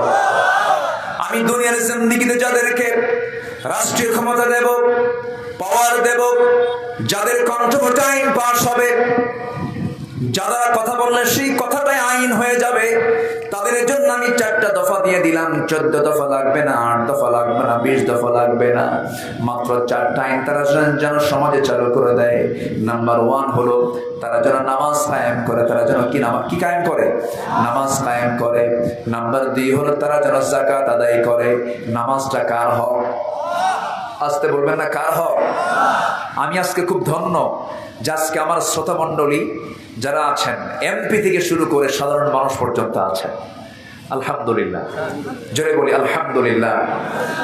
আপনি কি বিরক্ত হচ্ছেন? কষ্ট পাচ্ছেন নাকি আপনারা? আলোচনা চালাই, জোরে বলি ইনশাআল্লাহ। এবং আমি আরো আনন্দিত, বাগমারা উপজেলায় মাহফিল শুরু হলো রাত 1টার দিকে, কিন্তু আজকে এটা একটা আমার কাছে খুব ব্যতিক্রম মনে হলো। আলহামদুলিল্লাহ, বাগমারার ম্যাক্সিমাম মাহফিলও শেষ হয় একদম শেষ রাত্রে, প্রধান বক্তাকে উঠাই হলো শেষে, কিন্তু আজকের মাহফিলটা একটা আদর্শ মাহফিল, যে সুসময়ে শুরু হচ্ছে, সুসময়ে শেষ হবে। জোরে বলি ইনশাআল্লাহ। এখান থেকে যেন আমরা একটা শিক্ষাও নিতে পারি, ঠিক আছে না? জি আলহামদুলিল্লাহ। তাহলে আল্লাহ তাআলা বলছেন, আমি যাদেরকে ক্ষমতা দেব তারা 4টা আইন সমাজে চালু করবে। একটা হচ্ছে আল্লাহর হক, কয় ওয়াক্ত নামাজ। আসতে বলবেন না কয় ওয়াক্ত নামাজ। সবাই কি নামাজ পড়ি? আসতে সবাই কি নামাজ পড়ি? কি বাৎসরিক? বাৎসরিক মাসিক, সাপ্তাহিক, তাহলে ইয়ারলিও নয়, মান্থলিও নয়, উইকলিও নয়।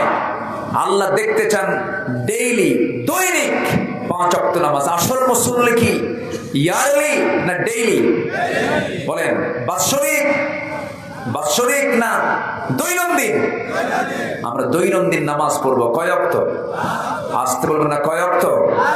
যদি কারো ফজর দিয়ে দিন শুরু হয়, আল্লাহর কসম করে বলি, ফজর দিয়ে যার দিন শুরু হবে, সেই দিনের সকল কল্যাণ বরকত আল্লাহ তার মধ্যে ঢুকায় দিবে। ফজরের আগ দিয়ে প্রত্যেক বান্দার কাছে শয়তান ওয়াসওয়াসা দেওয়ার জন্য আসে। সহিহ হাদিস, কিন্তু আমি বানিয়ে বলছি না। ফজরের আগ দিয়ে শয়তান চলে আসে, এসে সেটা ওয়াজ করে। রাসূল বলছেন, আলাইকা লাইলুন তাওয়িল। শয়তান বলে, আলাইকা লাইলুন তাওয়িল, তোমার জন্য রাতটা অনেক লম্বা, তোমার জন্য রাতটা অনেক লম্বা। এরকম করে কেন ওয়াজ করে? আমার রাসূল বললেন, সেই সময় বান্দা তুমি যদি শয়তানের ওই ওয়াসওয়াসা থেকে বাঁচতে চাও, শয়তান সেই সময় আরো 3টা গিট লেগে দেয়, 3টা গিট মেরে দেয়, 3টা বাঁধন দিয়ে দেয়। গিট মারা পর্যন্ত এলাকে কি বলে এটা? গিরা মারা। হ্যাঁ, গিরা মারা অর্থাৎ গিট মারা। আপনাদের রাজশাহী জেলার কিন্তু সব থানার ভাষা কিন্তু একরকম না। লালপুরের ওইদিকে যে চারঘাট, আর কি আছে যেন ওইদিকে বাঘা, চারঘাট, ওই দিকের মানুষ কিন্তু এক ভাষায় কথা বলে। বাগমার আরেক ভাষায় কথা বলে। পুঠিয়া একটু আলাদা ভাষায় কথা বলে। রাজশাহী কোথায় যাচ্ছ গো, একটা আলাদা টান মারে। আবার ওইদিকে আপনি চাপায়ের দিকে যাবেন, ওইদিকে তো আবার তালিবুর শোনায়। ওরা সালাম দিতে নিয়ে উল্টা পাল্টা, আসসালামু আলাইকুম, আগে শালা এরপরে দুলাভাই, তাই না? হ্যাঁ হ্যাঁ, চাপাই না? আচ্ছা আচ্ছা, একটু টান কম বেশি হয়ে যায়। মানে চাপায়ে আপনি তালিবুর স পাবেন না, রংপুরে র পাবেন না, বাড়ি কোথায়? অংপুর। সিরাজগঞ্জে দুন্ত স পাবেন না, বাড়ি কোথায়? হিরাজগঞ্জ, দুন্ত স নাই। আবার ওইদিকে নোয়াখালীতে যাবেন, প পাবেন না, প শব্দই না, প শব্দ আউট। পানিকে ওরা হানি বলে। আল্লাহ পাক হয় না, আল্লাহ ফাঁক। মানে পাক শব্দটা ওরা বলতে পারে না, এটা ওদের আঞ্চলিকতার কারণে তাদের হয় না। চিটাগাং তো কোনো কথাই নাই। ওরা যখন গল্প করে মনে হয় গন্ডগোল লাগছে। ওদের ভাষা মালাকুল মউতেরও বোঝা কঠিন, এত জোর। মানে জাস্ট কথার কথা বলছি, এটা রূপক অর্থে বলছে, আবার এটাকে আপনার দলিল হিসেবে নেবেন না। তো এই ভাষাগুলো কে দিয়েছেন বলেন তো? বলতো আসতে বলেন, ভাষাগুলো মূলত কে দিয়েছেন? আল্লাহ দিয়েছেন। কিন্তু বড় আশ্চর্যের বিষয়, শুধু বাংলাদেশ নয়, গোটা পৃথিবীতে, আঞ্চলিকতা বাদে গোটা পৃথিবীতে আছে প্রায় 4,500 ভাষা। সুবহানাল্লাহ বলবেন না? তাহলে 750 কোটি মানুষের দুনিয়ায় 4,500 ভাষা আছে। এই 4,500 ভাষার মানুষ সব হজ করতে গেলে কোন জায়গায় যায়? কোথায় যায়? মক্কায় যায়, কাবায় যায়। কাবায় কি করতে হয়? তোয়াফ করতে হয়। তোয়াফ ছাড়া কি হজ হবে? সাই ছাড়া হজ হবে? হবে না। তোয়াফ করতে গিয়ে যখন নামাজের সময় হয়, তখন ইমাম নামাজে দাঁড়ায়। 4,500 ভাষার মানুষ সেই এক ইমামের পেছনে দাঁড়ায় নামাজ পড়ে। বোঝে কি বোঝে না? আসতে খায়, বোঝে কি বোঝে না? শোনে কি শোনে না? মজা পায় কি পায় না? এক হাজি গেছে সৌদিতে, কোথাও ভাষা বোঝে না। মানে তার কাছে মনে হচ্ছে, হারে আমার ভাষা কেউ বোঝে না। দেশে এসে বুড়া চাচা বন্ধুর কাছে গল্প করে, বন্ধু এমন দেশে গেছিলাম যে দেশে কোথাও বাংলা পাইলাম না, শুধু 2 জায়গায় বাংলা পাইছি, আজান যখন দিল আর নামাজ যখন শুরু করলো। কি কথা কি বুঝতেছেন আপনারা? সূরা ফাতিহা যখন কইছে আর আজান যখন দিল, তখন মনে হলো যে আমার কাছে বাংলা মনে হলো। অর্থাৎ এটা বোঝা গেল, কোরআনের ভাষা হলো পৃথিবীর সকল মানুষের জন্য সহজের ভাষা। যেরকম সুবহানাল্লাহ, আল্লাহ প্রত্যেক জিহ্বার সাথে এটাকে ব্যালেন্স করে দিয়েছেন। আল্লাহু আকবার বলো। এবং এটা হবে কবরের ভাষা, এটা হবে মিজানের ভাষা, এটা হবে পুলসিরাতের ভাষা, এটা হবে হাসরের ভাষা, এটা হবে জান্নাতের ভাষা। অতএব এই কোরআনের এই ভাষা, এই কোরআনকে নিয়ে যারাই ষড়যন্ত্র করেছে, এবং যারা এই ষড়যন্ত্র করবে ইতিহাসে আস্থা করে তারা নিক্ষিপ্ত হবে। ঠিক কিনা বলেন? কোরআন কার? আসতে বলবেন না, কোরআন কার? কোরআনকে নিয়ে যারা বাজে কথা বলে, এমন জাতীয় কিছু বুদ্ধিজীবী নামের নাস্তিকজীবী বলে যে কোরআন ১৫০০ বছর আগে থাকা একটা কিতাব, ১৫০০ বছর আগের এই কিতাব আজকের দুনিয়াতে চলতে পারে না, এটা মধ্যযুগীয় আইন। এই জাতীয় কথা বলা মানে সে কি ইমানদার আছে না নাস্তিক হয়ে গেছে? এমন বহু মুসলিম নামধারী কুলাঙ্গার আমার দেশে আছে না নাই? আসতে বলবেন না, আছে না নাই? যারা নাস্তিক তারা কোন দলের হতে পারে না, তারা নাস্তিক, তারা নির্দিষ্ট কোন দলের লোক হতে পারে না, তারা আমাদের কোনদিন বন্ধু হতে পারে না। সম্মানিত ভাইয়েরা, সম্মানিত বন্ধুগণ, সবচেয়ে বড় কাজ হলো আমাকে আগে আমার ঈমানকে হেফাজত করতে হবে। আমার বন্ধু কে? কে খুশি হবেন? আমার রব কে খুশি হবেন? আল্লাহ খুশি হবে। সম্মানিত ভাইয়েরা, সম্মানিত বন্ধুগণ, 4টা হুকুমের কথা আল্লাহ তাআলা এই কয়েকটা আয়াতের মধ্যে দিয়েছেন। এর মধ্যে 1 নাম্বার যে হুকুমটা, আল্লাহ তাআলা বলছেন তোমরা আমাকে ভয় করো। কাকে ভয় করো? আল্লাহকে ভয় করো। আল্লাহকে ভয় করার 1 নাম্বার কাজ হবে আমরা 5 ওয়াক্ত নামাজ পড়ব। সবাইকে রাজি আছেন? একানা জামাতে, একানা জামাতে, মনোযোগে না অমনোযোগে, বোঝে না না বোঝে, শয়তান গিট মারে কয়টা? কোন সময়ের আগে? কোন সময়ের আগে? ফজরের আগে 3টা গিট মেরে দেয়। 3টা গিট মেরে দিয়া শয়তান বলে আলাইকা লাইলুন তাবিল, তোমার জন্য রাত অনেক লম্বা। রাসূল বলে দিলেন সেই সময় যদি কোনো বান্দা এই 3টা গিট যদি ছুটাতে চায়, তার 3টা কাজ করতে হবে। নাম্বার 1, সে আল্লাহর নাম নিয়ে সুন্দর দোয়াটা পড়ে, ঘুম থেকে ওঠার দোয়াটা পড়ে সে যদি বিছানায় উঠে বসতে পারে, 1টা গিট ছুটে যায়। সুন্দর করে যখন ওযু বানায় নেয়, 2টা গিট ছুটে যায়। যখন সে নামাজের জন্য যখন পায়ে হেঁটে হেঁটে মসজিদের দিকে রওনা দেয়, নামাজে যখন দাঁড়িয়ে যায়, 3টা গিট ছুটে গেল। জোরে কোন সুবহানাল্লাহ। আর এই 3টা গিট যদি শয়তানের সকালবেলা যদি ছুটাতে পারে, সারাদিন ওই বান্দার কাছে শয়তান আর সহজে আসতে পারে না। সবাইকে নামাজ পড়তে রাজি আছি? 5 ওয়াক্ত নামাজ পড়বেন কারা কারা? একটু হাত তুলে দেখান তো দেখি। সবাইকে রাজি আছেন? জোরে বলি ইয়া আল্লাহ, আরো জোরে ইয়া আল্লাহ। আমাদেরকে 5 ওয়াক্ত সালাত আদায় করার তৌফিক তুমি আল্লাহ দিয়ে দাও। জোরে বলি আমিন, আরো জোরে আমিন, আরো জোরে আমিন। আল্লাহ মুসল্লি দেখতে চান ইয়ারলি না ডেইলি? মান্থলি না ডেইলি? বলেন, বলেন কি? ডেইলি। নামাজ হবে কয় ওয়াক্ত? 5 ওয়াক্ত। আমরা পড়বো, জোরে বলি ইনশাআল্লাহ। ভয় করব কাকে? আসতে বলে না, ভয় করব কাকে? ভয়টা কি জানেন? সাইয়েদনা ওমর ফারুকের নাম সবাই শুনছেন তো? ওমর ফারুকের নাম কয় নাম্বার খলিফা? বলেন কয় নাম্বার? ইসলামের খলিফা কয়জন? বলেন কয়জন? 4 জন। এর মধ্যে 2 নাম্বার কে? 1 নাম্বার আবু বকর। এগুলো কি মুসলমানদের জানা কম দরকার না বেশি দরকার? বেশি দরকার। ইসলামের চর্চা, ইসলামের যে কালচার গুলো, এগুলো জানা দরকার আমাদের। অনেকদিন আগে এক মাহফিলে বললাম, ওমরে ফারুককে চিনেন কে? সামনে থেকে একটা ছোট্ট ছেলে দাঁড়ায় বলে, হুজুর আমি চিনি। কে? আমাদের বাড়ির দোতলায় ভাড়া থাকে। মানে ও ছোট মানুষ তো, ওর ব্রেনে যা আসছে। আমি বললাম তুমি 100-তে 100 পাইছো। সাইয়েদনা ওমর সে ওমর নয়, অর্ধ দুনিয়ার শাসন করত, অর্ধ দুনিয়া। যাকে দেখে রোম পারস্য থরথর করে কাঁপত, যিনি গোটা অর্ধ দুনিয়া শাসন করেছেন, তার যে এরিয়াটা ছিল এখন প্রেজেন্ট ওয়ার্ল্ডে, তাতে 40টা রাষ্ট্র গঠিত হয়েছে। কয়টা রাষ্ট্র? 40টা রাষ্ট্র। সাইয়েদনা ওমর ফারুক রাদিয়াল্লাহু তাআলা আনহু। তাকওয়া কাকে বলে দেখেন। তিনি একদিন তার পরিবারের জন্য কলসিতে করে কূপ থেকে পানি তুলে মাথায় করে আনতেছেন। কিসে করে? মাথায় করে, কলসিতে করে মাথায় করে নিয়ে আসতেছেন। হঠাৎ করে একজন প্রশ্নকারী তার সামনে দাঁড়ায় গেল। দাঁড়িয়ে গিয়ে বলতেছে, খলিফা ওমর ফারুক, আমার একটা জিজ্ঞাসা ছিল। বলো।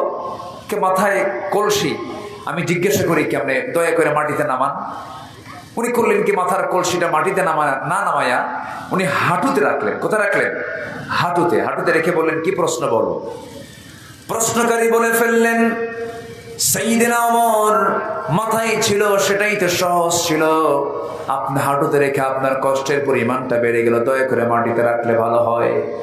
সঙ্গে সঙ্গে ওমরে ফারুক বলছেন, প্রশ্নকারী ঠিক আছে, সহজ বিষয় তুমি মনে করলে, কিন্তু আমার কিছু জটিল মনে হচ্ছে। কেন? এই যে কলসিটা আমি মাথায় নিয়েছি, আমি আমার হাঁটুতে রেখে মাটিতে নামাচ্ছি না, এই জন্য মাটিতে এই জন্য রাখতেছে না, এই জন্য কারণ এই জমিনটা আমার নয়।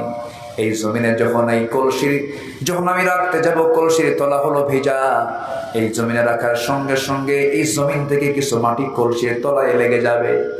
আর এই যে তলায় লেগে গেল, এতটুকু মাটি আমি যদি এখান থেকে নিয়ে চলে যাই, এই জমিওয়ালা কিয়ামতের দিন আমার বিরুদ্ধে মামলা দায়ের করবে। আমি কেমন করে জবাব দেব? আমি কেমন করে তার জবাব দেবে? এই জন্য আমি কলসিটা মাটিতে রাখতেছি না, কলসির তলা ভেজা হওয়ার কারণে সাইয়েদনা ওমর ফারুক তার শাসনামলে,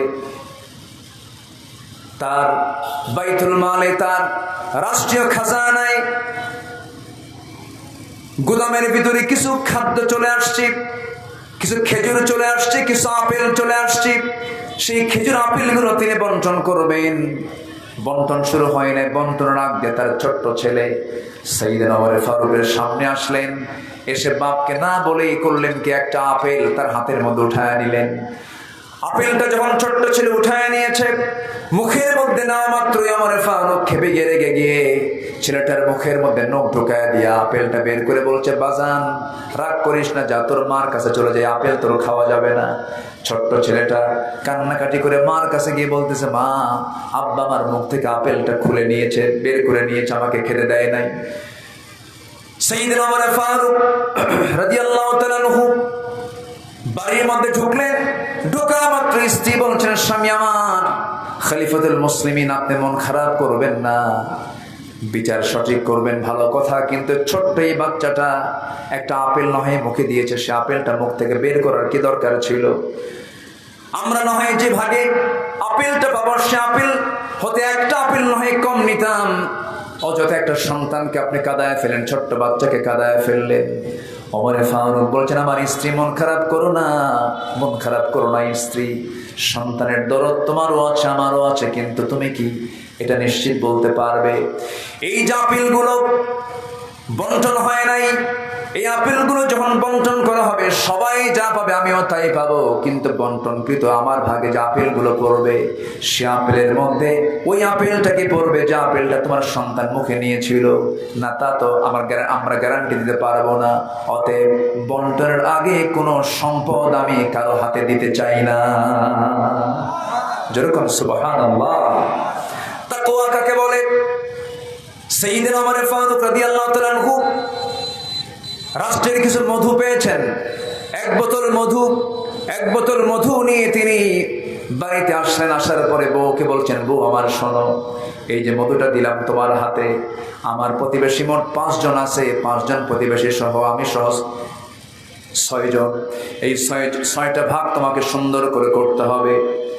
প্রথমে প্রতিবেশীর হাতে হাতে মধু দিয়ে এসে আমার হাতে আমাদের অংশটুকু তুমি নিয়ে নিবা।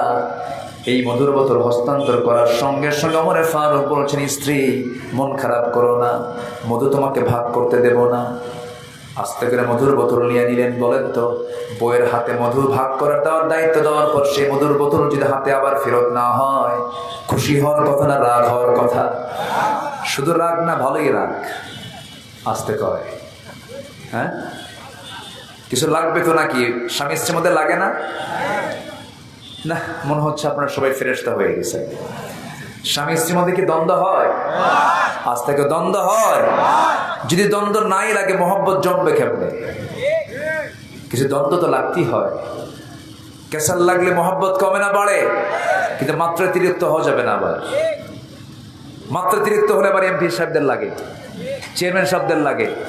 কিন্তু পরিবারের ঝগড়া বিবাদ মেটানো দরকার কি বাইরের লোক দিয়া না নিজেরাই? আসলে বাইরের লোক দেনে নিজেরাই। আপনার স্ত্রী বিচার আপনার চেয়ারম্যান করবে কেন? আপনাদের ভুল সংশোধন করার জন্য অন্যকে রাখতে হবে কেন?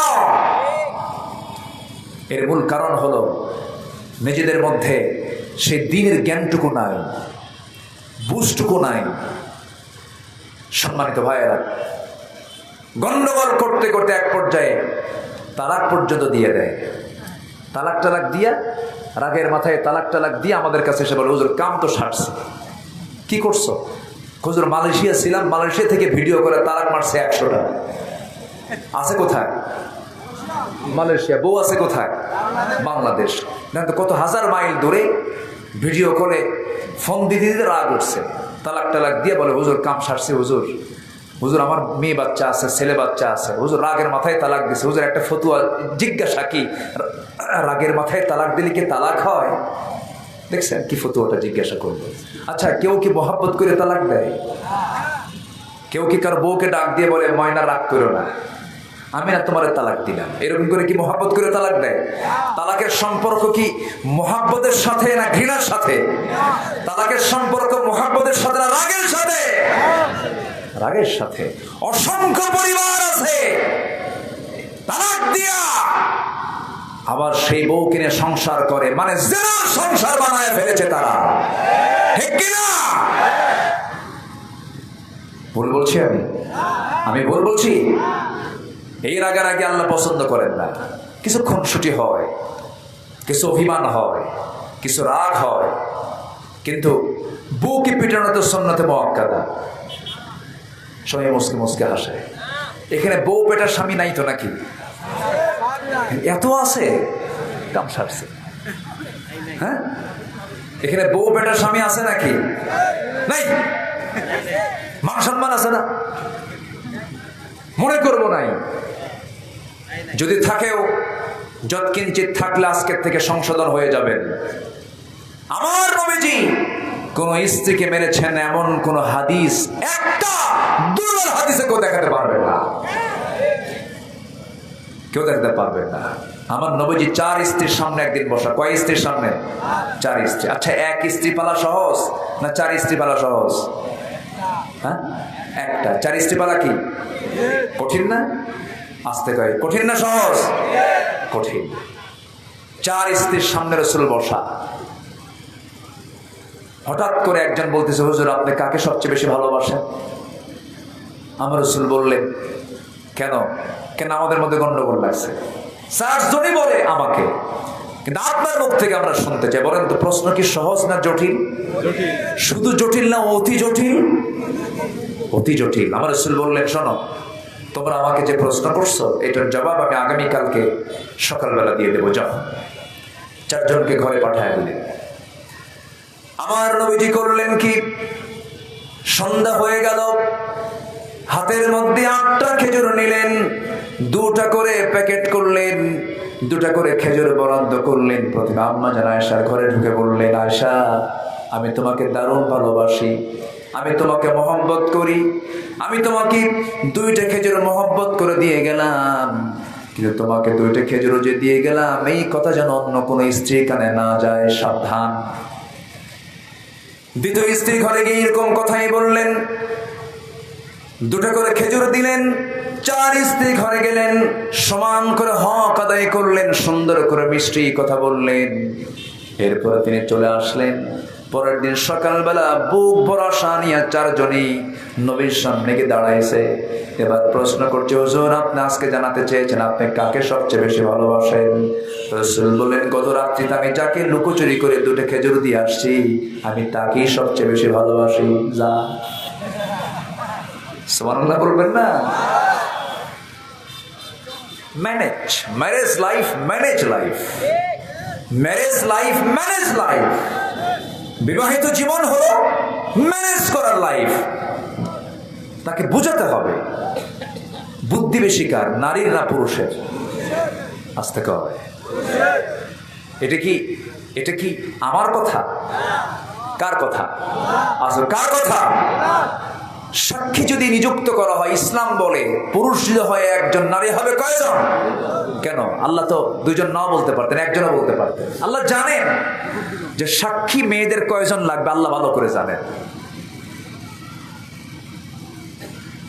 আমার রাসূল একদিন বলছেন, তোমাদের মধ্যে তোমরা যারা নারী আছো বেশি করে দান করো, তাসাদ্দাক না, তোমরা বেশি করে দান করো। কেন? তোমাদের মধ্যে দুটো ঘাটতি আছে, একটা হচ্ছে ইলমের ঘাটতি, আরেকটা হচ্ছে ইবাদতের ঘাটতি। ইবাদতের ঘাটতি হলো পুরুষরা সারা মাস নামাজ পড়তে পারে, মেয়েরা পারে? আসতে পারে, মেয়েরা পারে। এটা মাফ করে দিয়েছেন কে? কিন্তু লস আছে না নাই? আসতে কয় লস আছে না নাই? সে লস কি আমাদের আছে? সে ঘাটতি আমাদের আছে না? তোমাদের আছে ইলমের ঘাটতি। কেন? মহিলা সাহাবীরা বললেন, ইয়া রাসূলুল্লাহ কেন? রাসূল বললেন, পুরুষ সাক্ষী হলো একজন, নারী সাক্ষী কয়জন? দুইজন। মেডিকেল সায়েন্স বলছে পুরুষের ব্রেনের সেল হলো 49টা, মেয়েদের ব্রেনের সেল হলো 39টা। 10টা কম। দোষ কার? আল্লাহ। আল্লাহর কাছে দোষ, আল্লাহর দোষ। বুদ্ধি যদি সমান হয় কেউ কাউকে দাম দেবে না তো, মানবে না। বুদ্ধি যদি সমান হয় কেউ কাউকে মানবে না। শোনেন, আপনার বউ যত বড় শিক্ষিত হোক না কেন, যত বড় দায়িত্বশীল হোক না কেন, আপনার কাছে আপনার স্ত্রীর কাছে যখন কোনো বান্ধবী আসবে তখন সোজা গিয়ে আগে তার রান্নাঘর দেখাবে। রান্নাঘর দেখায় বলবে, বোন দেখো তো আমার রান্নাঘরটা কেমন হয়েছে। ঠিক আছে না? আল্লাহ তাআলা মেয়েদেরকে একটা প্রকৃতি দিয়েছেন, একটা নেচার দিয়েছেন। পরিচালক হবে নারী না পুরুষ? আসতে বলে, আরো জোরে, আরো জোরে। পুরুষ। আর রিজালু কাওয়ামুনা আলান নিসা, আছে না নাই? কোরআনের সরাসরি আয়াত, আর রিজালু কাওয়ামুনা আলান নিসা, নারীর পরিচালক পুরুষ হবে। হজে যদি কোনো মহিলা একা যেতে চায়, হবে হজ? সাথে কে যাবে? পরিচালক। কে যাবে? পরিচালক। কে যাবে? স্বামী, ভাই, বাবা, চাচা, মামা, ছেলে, ভাতিজা, ভাগিনা, যে কোনো পুরুষকে তার মহরম একজন পুরুষকে সাথে নিতে হবে, নচেত তার হজের মতো ফরজ ইবাদত কবুল হবে না, হবে না, হবে না। ঠিক কি না? তাহলে পরিচালনার দায়িত্ব আল্লাহ তাআলা দিয়েছেন নারীকে না পুরুষকে? জোরে কোন, নারীকে না পুরুষকে? এখন চালায় কারা? আলহামদুলিল্লাহ। নাকি রাগ করতেছেন নাকি? আচ্ছা, নামাজে দাঁড়াবেন আপনি, ইমাম হবে কে? আস্তে কে? স্বামী হবে না স্ত্রী হবে?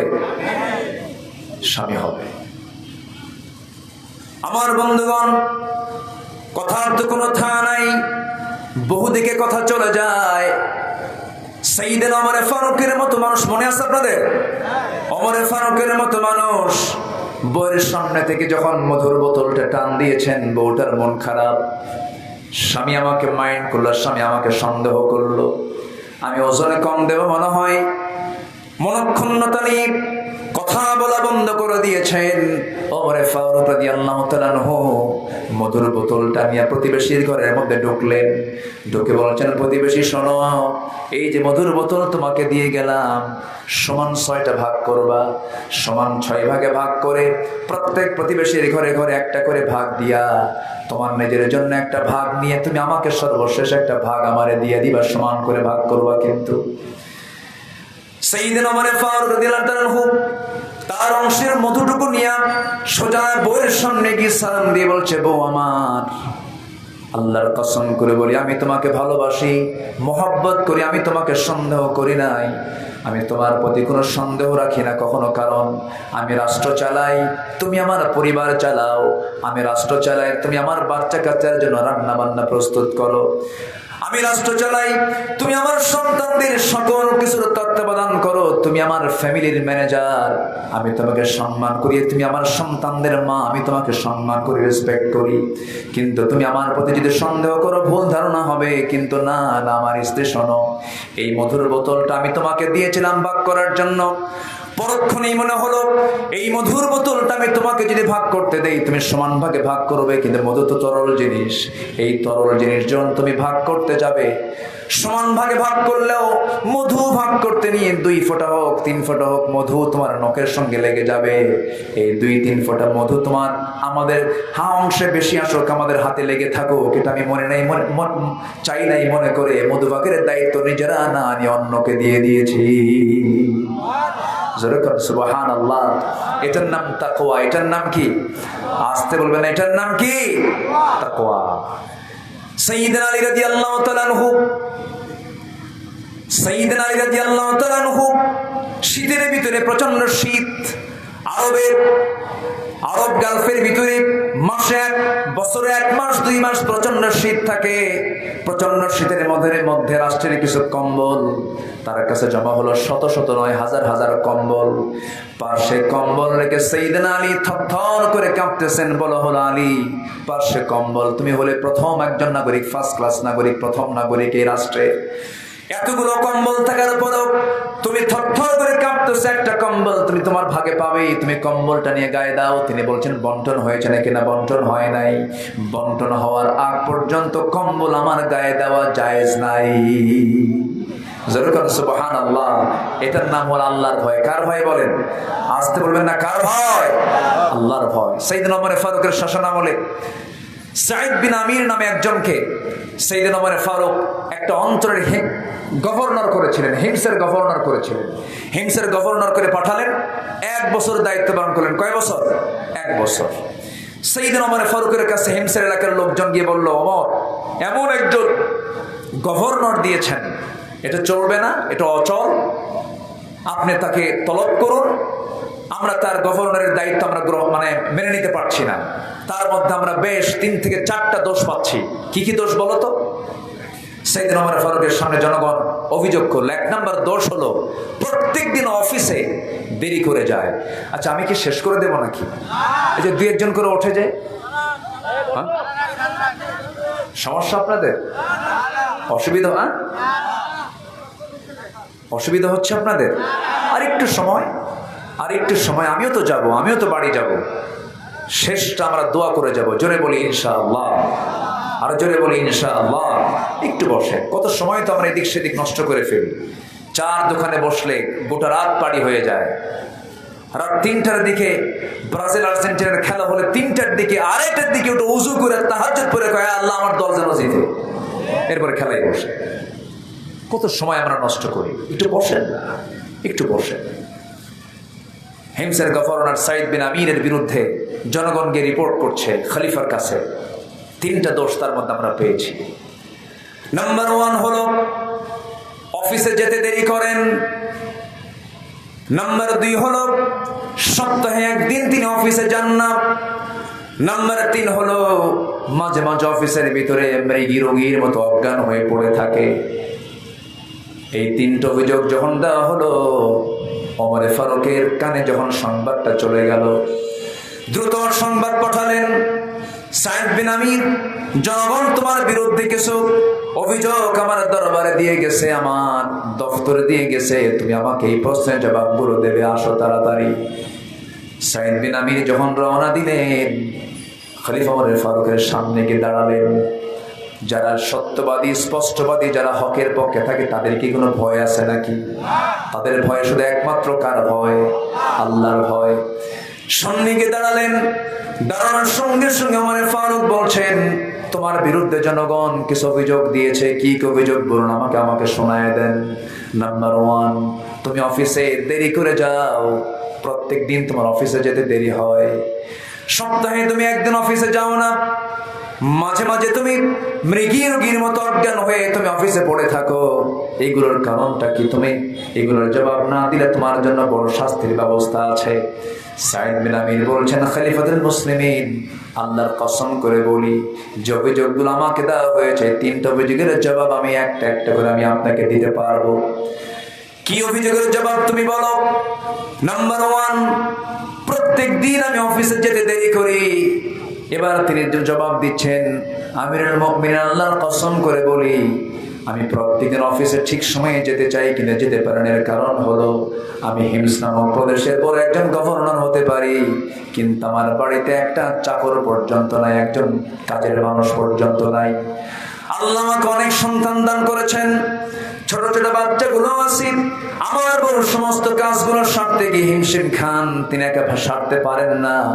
এই জন্য আমার স্ত্রীকে পাশাপাশি সহযোগিতা করতে গিয়ে, রান্না বান্না, কাপড় চোপড় ধুইতে গিয়ে, পারিবারিক কাজ করতে গিয়ে আমার একটু দেরি হয়ে যায়। এই জন্য আমার অফিসে আসতে দেরি হয়ে যায়। ওমর ফারুকের চোখের কোনায় পানি জমে গেছে, কাঁদতেছে। নাম্বার 2 হলো, আমার বিরুদ্ধে অভিযোগ দেওয়া হয়েছে আমি নাকি সপ্তাহে অফিসে একদিন যাই না। আমিরুল মুমিনিন, আল্লাহর কসম করে বলি, প্রত্যেক দিন অফিসে যেতাম, কিন্তু একটা দিন যেতে পারি না।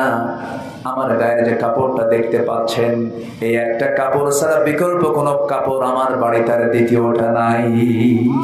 এই কাপড়টা 6 দিন পরি, 6 দিন পরার পর শুক্রবারে রাসূল বলেছেন, পরিষ্কার পরিচ্ছন্ন নতুন পোশাক পরে তোমরা মসজিদে আসবে। সেই দিন গোসলটা করো সুন্নাত, আমি গোসলটা উত্তম রূপে করি। কাপড় আমার একটা মাত্র কাপড় ধুইতে দিলে আমি অন্য কোনো কাপড় পরতে পারি না, কাপড়ই তো আমার নাই। সেই শুকায় জুপুরে রাত দিয়া জুমার নামাজ পড়তে যাই। এই জন্য সপ্তাহে একটা দিন আমি জুমার দিন আমি অফিস করতে পারি না। নাম্বার 3 প্রশ্ন হলো, মাঝে মাঝে তুমি অফিসে গিয়ে মৃগী রোগীর মতো অজ্ঞান হয়ে পড়ে থাকো, এর কারণটা কি? সাইয়েদনা ওমর ফারুকের সামনে যখন এমন প্রশ্ন যখন করা হলো, সঙ্গে সঙ্গে সাইদ বিন আমির বলছেন, সাইয়েদনা ওমর ফারুক রাদিয়াল্লাহু তাআলা আনহু, আল্লাহর কসম করে বলে আমি অসুস্থ নই, কিন্তু একটা কথা মনে হলে পরে আমি অজ্ঞান হয়ে পড়ে যাই। কি সেটা? হুজুর, আপনার প্রিয় সাহাবী, আমার প্রিয় ভাই, সেই সাহাবীর নাম হলো খুবাইব ইবনে আদি রাদিয়াল্লাহু তাআলা আনহু। সেই খুবাইব কি আপনার প্রিয় সাহাবীকে মক্কার কুরাইশরা যখন মক্কা থেকে ধরে এনে, মদিনা থেকে ধরে এনে মক্কার জেলখানায় যখন রাখা হলো, জেলখানায় রাখার পর সেই জেলখানায় থাকা অবস্থায় খাওয়া দাওয়া বন্ধ করে দেওয়া হলো। খাওয়া দাওয়া বন্ধ করলে হবে কি? তারা খাওয়া দাওয়া বন্ধ করেছে কুরাইশরা, তার খাওয়ার বন্দোবস্ত করেছেন আমার আল্লাহ তাআলা নিজে। 4টা মাস যখন খাওয়া দাওয়া হলো না, আল্লাহ তাআলা জান্নাতের খাবারগুলো তাকে খাওয়ায় দিলেন। কুরাইশরা মনে মনে চিন্তা করলো, খুবাইবকে যদি আমরা বেঁচে রাখি, মানুষটা দিন গ্রহণ করা শুরু করে দেবে, খাওয়া ছাড়া একজন মানুষ কতক্ষণ বাঁচতে পারে? সেই খুবাইব বিন আদি রাদিয়াল্লাহু তাআলা আনহুর চোখের সামনে সাইদ বিন আমির সে সময় ইসলাম কবুল করেন নাই। তিনি বলছেন, আমিরুল মুমিনিন, আমি তখন ইসলাম কবুল করি নাই। আমি সাইদ বিন আমির, আমি নিজের চোখে দেখেছি খুবাইব বিন আদি রাদিয়াল্লাহু তাআলা আনহুকে আমার চোখের সামনে ধরে আনা হলো, 2 হাত বাঁধা হলো, 2 পা বাঁধা হলো। চোখের সামনে যখন হাত পা বাঁধা হবে, সেই সময় আমার ওই প্রিয় ভাই খুবাইব বলল, ও কুরাইশরা, তোমার আমার শেষ ওসিয়ত যদি পূরণ করতে চাও, আমার শেষ একটি ইচ্ছা আছে, সেটা হলো দুনিয়ার কারোর সঙ্গে দেখা করা নয়। আমি একটু ওযু বানাবো, 2 রাকাত নামাজ পড়বো। দুনিয়ার কারোর সঙ্গে সাক্ষাৎ আমি করতে চাই না। 2 রাকাত নামাজ আদায়ের মধ্য দিয়ে আমি আল্লাহর সঙ্গে সর্বশেষ কথা আমি নামাজের মধ্যে বলতে চাই। এই কথা বলেন খুবাইব বিন আদি নামাজ শেষ করলেন। নামাজ শেষ করার সঙ্গে সঙ্গে কাউকে আর বলতে হলো না, স্বেচ্ছায় দৌড়ে দৌড়ে ফাঁসির মঞ্চের দিকে দৌড়ে দৌড়ে যাচ্ছেন খুবাইব বিন আদি রাদিয়াল্লাহু তাআলা আনহু। সবাই বলতেছে, খুবাইব রে, মানুষ কি মরার জন্য কেউ দৌড়ায় নাকি? খুবাইব বলছেন, তোমরা আমাকে মৃত্যুর দিকে নিয়ে যাচ্ছ, আর আমার আল্লাহ আমাকে জান্নাতের হুরগুলো একটা একটা করে দেখায় দিতেছেন। জোরে বলুন সুবহানাল্লাহ।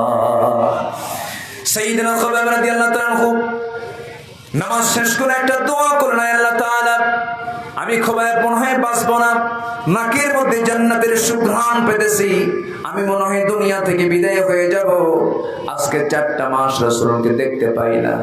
তোমার কাছে ক্ষমা চাই, তোমার কাছে প্রার্থনা করে আমি যদি দুনিয়া থেকে বিদায় নিয়ে নেই, আমার বিদায়ী সালামটা তুমি আল্লাহ নবীর দরবারে পৌঁছায় দিও।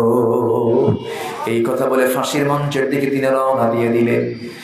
এইদিকে আমার নবীজি মদিনার মসজিদে সাহাবায়ে কেরামকে নিয়ে কথা বলতে বলতে সামনে হঠাৎ করে দাঁড়ায় গেলেন আর দোয়া করছেন, সালামুন আলাইকা ইয়া খুবাইব, সালামুন আলাইকা ইয়া খুবাইব।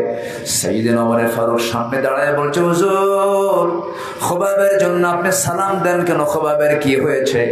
রাসূলকে দেখে বলেন, তোমরা কি জানো আমার খুবাইব দুনিয়াতে আর বেঁচে নাই, আমার খুবাইব জান্নাতের পাখি হয়ে জান্নাতের মধ্যে উড়ে বেড়াতেছে।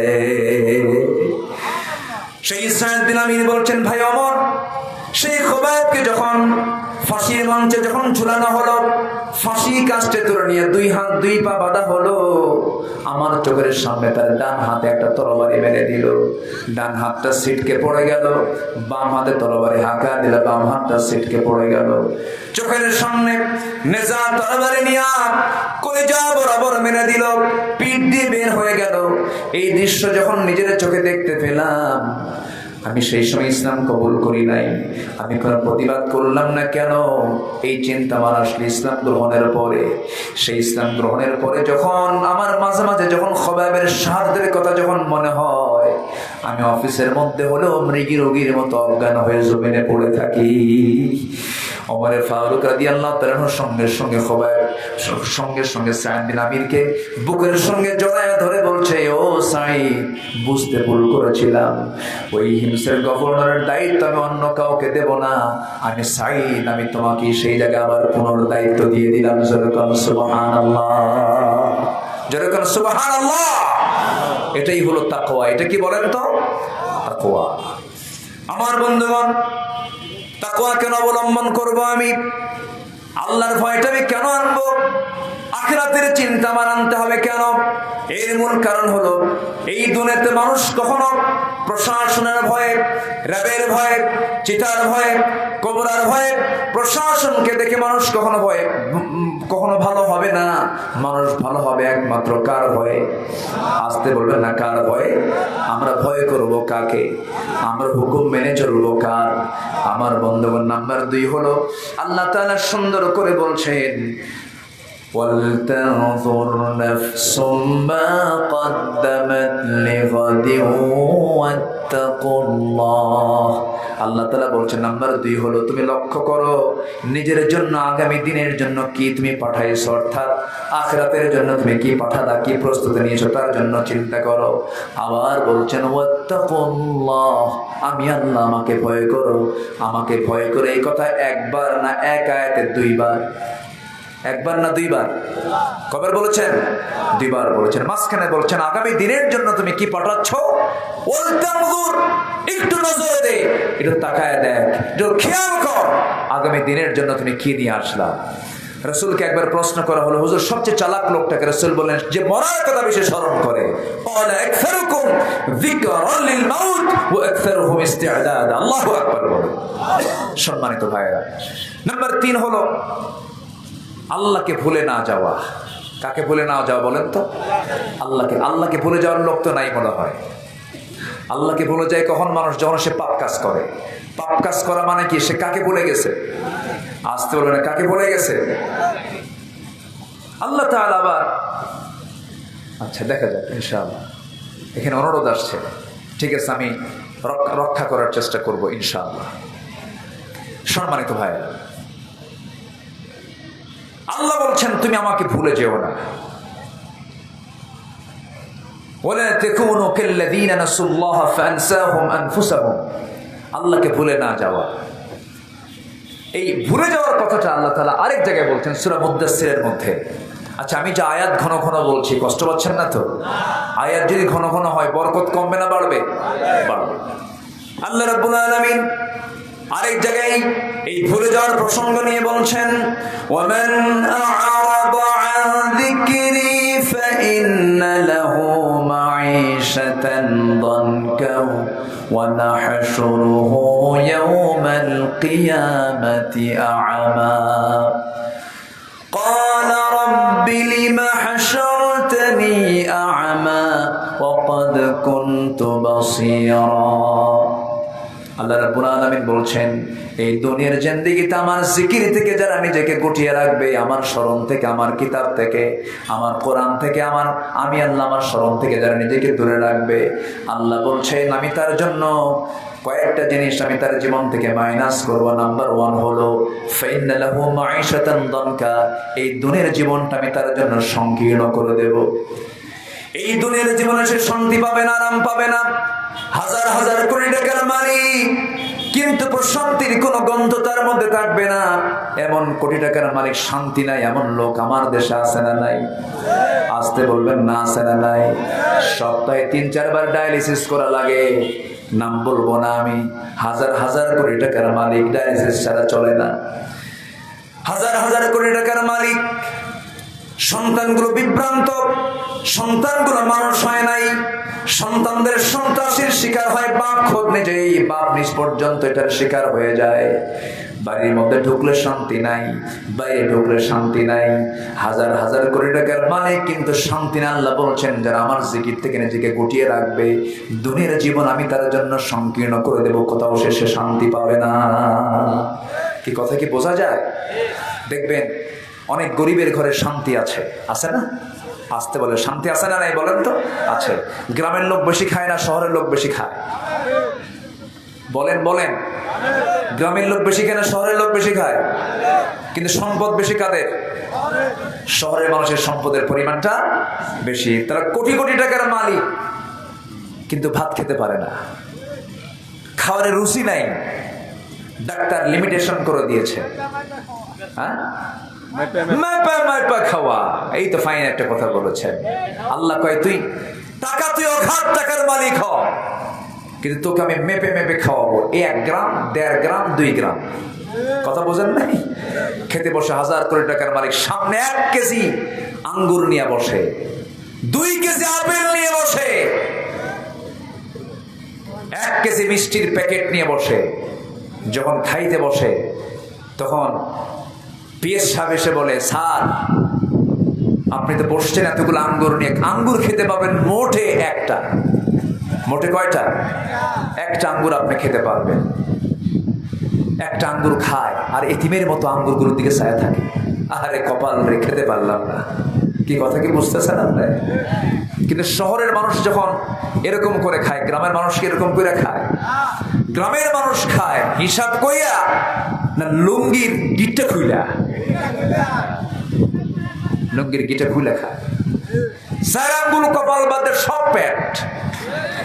ফজর নামাজ পড়ে বের হয়েছে লাঙ্গল নিয়া, 9টা পর্যন্ত কাজ করে বাড়িতে এসে বউকে বলে, গিন্নি তাড়াতাড়ি গামলা নিয়ে আয়, ডিশ নিয়ে আয়। ঠিক আছে না? এলাকায় কি কয়? গাবলা নিয়ে আয়, গাবলা নিয়ে আয়। সামনে 1 ডিশ, 1 গাবলা। পান্তা নিয়ে বসলো, 2-3টা পেঁয়াজ নিল আর শুকনা মরিচ নিল। শুকনা মরিচ আর কাঁচা মরিচ 1টা কামড়, আর কাঁচা পেঁয়াজ 1 কামড়। এতগুলো 1 পোয়া খানেক মুখের মধ্যে দিল ভাত তুইলা। 4 মিনিটে গোগ্রাসে গাবলা শেষ। যখন বলা হয় আর কি লাগবে, আরেক গাবলা হলে ভালো হবে। আলহামদুলিল্লাহ বলবেন না? জোরে কোন আলহামদুলিল্লাহ। শান্তি দেওয়ার মালিককে, রিজিক দেওয়ার মালিককে। টাকা থাকলেই কি শান্তি আসে? পয়সা থাকলেই শান্তি আসে? আল্লাহ বলছেন তুই আমার জিকির করবি, দুনিয়ার জীবন আমি তোকে প্রশান্তি দেব। তুই আমার জিকির করবি না, আমার কোরআন থেকে তুই দূরে থাকবি, আমার আইন কানুন থেকে দূরে থাকবি, ফাইন্না লাহু মাঈশাতান দনকা, তোর সন্তান তোরে থাপড়াবে। ঠিক কি না? তোর সন্তান ইয়াবা খাবে, তোমার মেয়ে চরিত্রহীন হবে, তোমার বউ তোমার অশান্তির কারণ হয়ে দাঁড়াবে। তোমার বউকে পর্দার মধ্যে রাখো, তোমার সন্তানকে দিন শিখাও, তোমার মেয়েকে পর্দা শিখাও, তোমার ছোট্ট পরিবারটা হয়ে যাবে জান্নাতের টুকরা। জিকির মানে হলো কার হুকুম মেনে নেওয়া? আসতে বলবেন না, কার হুকুম মেনে নেওয়া? আল্লাহর হুকুম মেনে নেওয়া। আল্লাহ কবুল করুন, জোরে বলি আমিন। আরো জোরে আল্লাহুম্মা আমিন। কষ্ট দিচ্ছি আপনাদেরকে, কষ্ট পাচ্ছেন না তো? ফ্যানটা একটু ঘুরে দেন, আমি ঘেমে যাচ্ছি, সমস্যা নেই, ফ্যানটা একটু ঘুরে দেন। ফ্যানের বাতাসে মুখে বাতাস ঢুকে গলাটা ভেঙে যায়, কষ্ট হয়। হ্যাঁ, মানে আমার মহব্বতে ফ্যানটা ঘুরাই দিয়েছে, কিন্তু আমার তো একটু মহব্বত হবে না, আমার বিপদ হবে। একটু ঘুরাই দিলাম। এমপি সাহেব আপনার কষ্ট হচ্ছে না তো? জি আলহামদুলিল্লাহ। সম্মানিত ভাইয়েরা, তাহলে 1 নাম্বার হলো আমরা ভয় করব কাকে? আর চিন্তা হবে দুনিয়ার না আখিরাতের। আচ্ছা, চিন্তা করবো আমরা স্থায়ী চিন্তা না অস্থায়ী চিন্তা? দুনিয়াটা অস্থায়ী না স্থায়ী? তাহলে আমাদের চিন্তা করা দরকার স্থায়ী জীবনের না অস্থায়ী জীবনের? প্যাসেঞ্জার জীবনের কোনো টেনশন আছে নাকি? আমাদের টেনশন করতে হবে পার্মানেন্ট লাইফ, জান্নাত নিয়ে আমাকে ভাবতে হবে। আল্লাহ কবুল করুন, জোরে বলি আমিন। এই পরামর্শ কে দিচ্ছেন? আল্লাহ দিচ্ছেন। আমার বন্ধুগণ, আল্লাহ রাব্বুল আলামিন বলেন, যারা আমাকে ভুলে যাবে আমি তাদেরকে ভুলে যাব, এবং আখিরাতের জিন্দেগি তারা ক্ষতিগ্রস্ত হয়ে যাবে, এবং তাদেরকে আমি আখিরাতে হাশরের ময়দানে আমি তাদেরকে, আজকে যে সূরা থেকে কথা বলছে সেই সূরার নামটাও সূরাতুল হাশর। আল্লাহ তাআলা বলছেন, আমার জিকির থেকে যারা নিজেকে গুটিয়ে রাখবে আমি তাদেরকে দুনিয়ার জীবনকে সংকীর্ণ করে দেব। নাম্বার 2 হলো ওয়া নাহশুরুহু ইয়াউমাল কিয়ামাতি আ'মা, আমি তাদেরকে কিয়ামতের দিন তাকে আমি অন্ধ করে তুলবো। কি করে তুলবো? অন্ধ করে তুলবো, কানা হয়ে উঠবে সে। সেদিন আল্লাহকে প্রশ্ন করবে, ক্বালা রাব্বি লিমা হাশারতানি আ'মা ওয়া ক্বাদ কুনতু বাসীরা, ও আল্লাহ তুমি আজকে আমাকে অন্ধ করে কেন তুলেছ? আমি তো চক্ষুওয়ালা ছিলাম। ক্বালা কাযালিকা তাতকা আয়াতুনা ফানাসিতাহা ওয়া কাযালিকাল ইয়াওমা তুনসা। আল্লাহ বলবেন, আমি তোকে দুনিয়ার জিন্দেগিতে চোখ দিয়েছিলাম, সবকিছু দিয়েছিলাম, কিন্তু তুই আমাকে ভুলে গিয়েছিস, আমাকে তুই স্মরণ করিস না। এই জন্য আজকের দিনে তুই আমাকে ভুলে যাবার কারণে দুনিয়াতে আজকের দিনে আমি তোকে ভুলে গেলাম। জোরে কর নাউযুবিল্লাহ। দুনিয়াতে ভুলবো না আল্লাহকে, আল্লাহ ভুলবেন না আখিরাতে। আর দুনিয়াতে ভুলবো আল্লাহকে, ভুলে যাবেন আখিরাতে কে? আল্লাহ আমাকে ভুলে যাবেন। আমার বন্ধুগণ, আল্লাহ কত সুন্দর করে বান্দাকে বুঝাইয়া দিচ্ছেন। এরপরে বান্দাকে বলছেন, বান্দা তুমি যদি এমনটা করো তাহলে তুমি ফাসিক হয়ে যাবে। আল্লাহ তাআলা ফাসিকের খেতাব দিয়ে বলছেন, আল্লাহ রাব্বুল আলামিন তার পরবর্তী আয়াতে সুন্দর করে বলছেন, উলাইকুল ফাসিকুন বলি বলছেন, লা ইয়াস্তাওয়ি আসহাবুন নারি ওয়া আসহাবুল জান্নাহ, আসহাবুল জান্নাতি হুমুল ফাইজুন। জান্নাতের বাসিন্দা আর জাহান্নামের বাসিন্দা কখনো সমান হতে পারে না। জান্নাতের যারা বাসিন্দা হবে তারাই হবে মহা সাফল্যবান। জোরে বলি সুবহানাল্লাহ।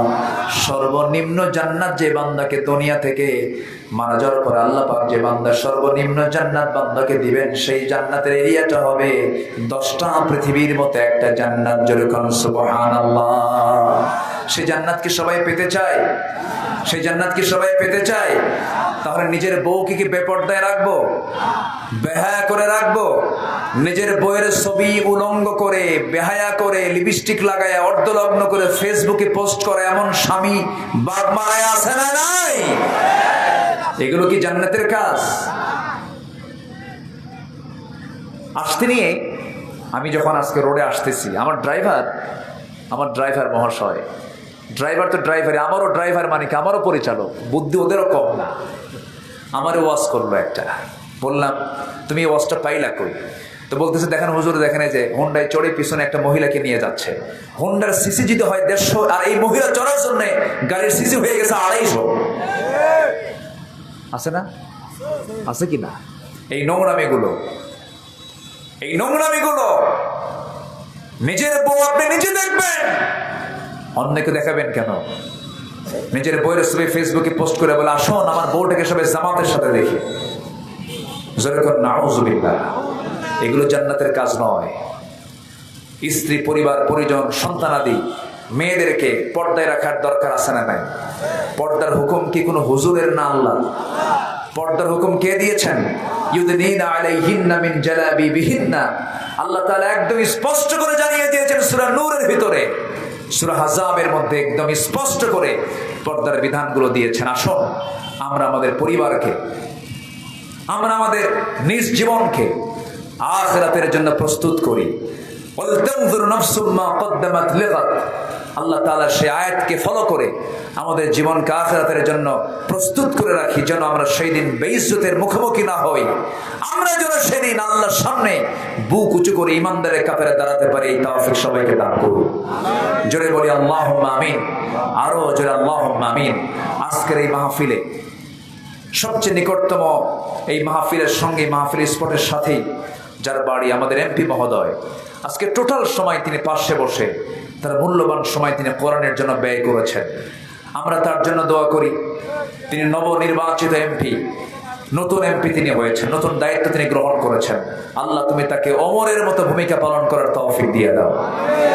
আল্লাহ তুমি তাকে ওমরের মতো ন্যায়ের পথের প্রতীক বানিয়ে দাও, হককে চেনার তৌফিক দিয়ে দাও। জনগণের এই বিশাল আমানত অত্যন্ত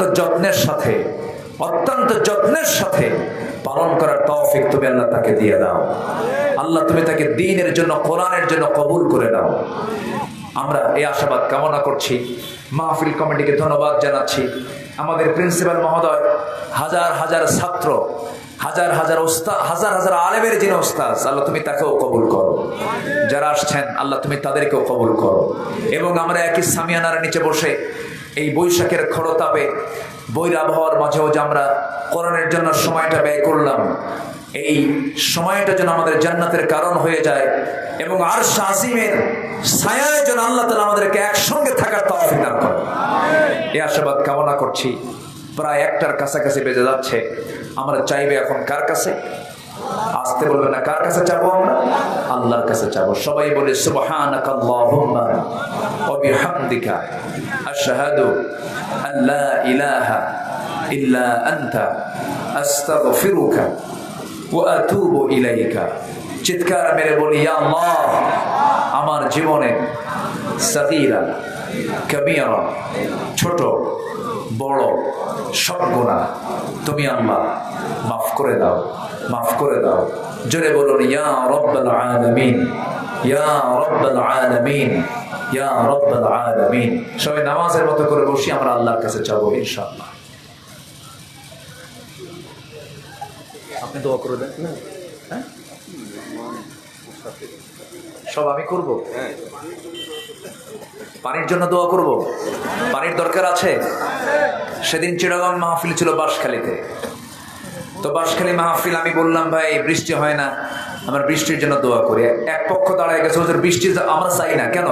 আমাদের লবণ শেষ হয়ে যাবে, ওদের লবণের মাঠ। তো লবণের মাঠ হলা বৃষ্টি চায় না। আচ্ছা জি, তো বৃষ্টি প্রয়োজন। মানুষ মারা যাচ্ছে। আজকে হিট স্ট্রোকে গোটা দেশে বেশ কিছু মানুষ ইন্তেকাল করেছে। চরম বৈরী আবহাওয়া। আল্লাহ তুমি তোমার রহমতের বৃষ্টি দিয়ে তোমার জমিনটাকে শীতল বানিয়ে দাও। জোরে বলি আল্লাহুম্মা আমিন। আল্লাহর ফায়সালা। যখন অতিবৃষ্টি, অনাবৃষ্টি লক্ষ্য করব আমরা, তখন বুঝতে হবে জমিনটা পাপের পরিমাণ কমেছে না বেড়েছে? বেড়েছে। আমরা যদি পাপ কমিয়ে দিই, হাজারো দোয়ার চাইতে এটাই সবচেয়ে উত্তম কাজ হবে। আমরা দোয়া করলাম কিন্তু পাপটা ঠিকই রেগুলার করলাম তা নয়। পাপের কাম যখন কমে যাবে, রহমত নাজিল করবেন কে? বরকত নাজিল করবেন কে? গোটা দেশে সালাতুল ইস্তেসকা কিন্তু কম হচ্ছে না, প্রচুর সালাতুল ইস্তেসকা আদায় হচ্ছে। লক্ষ লক্ষ মুসলমান দোয়া করছে, কিন্তু এত দোয়াগুলো যাচ্ছে কোথায়? এর মূল কারণ কি জানেন?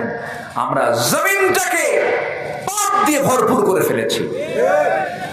আমরা পাপ কমিয়ে ফেলি, নিজে নিজে সচেতন হয়ে যাই, পাপ মুক্ত জীবন গড়ি, পাপ মুক্ত পরিবার গড়ি, পাপ মুক্ত সমাজ গড়ি। আল্লাহ তাআলা সেই তৌফিক দান করুন। জোরে বলি আল্লাহুম্মা আমিন। একজন ভাই, কি এটা তেলাওয়াত শুনতে চাচ্ছেন? তেলাওয়াত শুনবেন আপনারা? আগ্রহ আছে? আর কি শুনবেন? গজলও শুনবেন?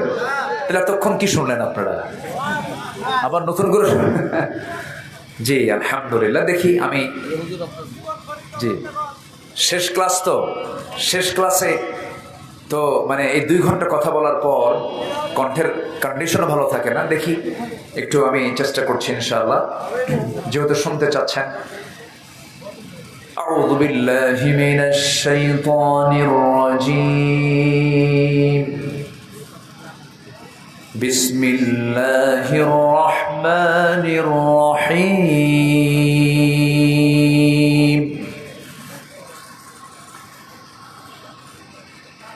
ইয়া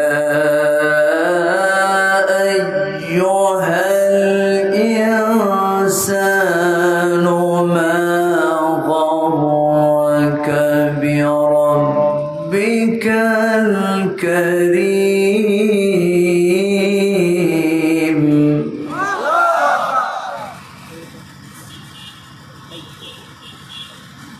الذي خلقك فسواك فعدلك في أي صورة ما شاء ركبك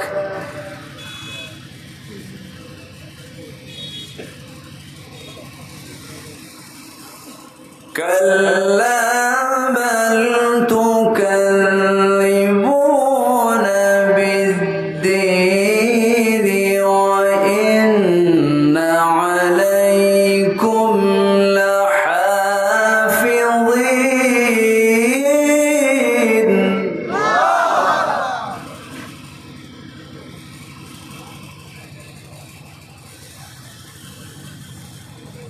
كراما كاتبين يعلمون ما تفعلون إن الأبرار لفي نعيم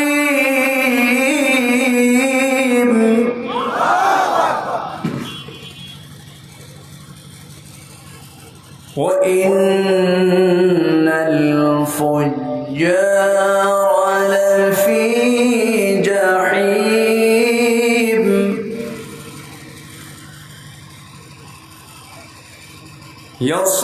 يصلونها يوم الدين وما هم عنها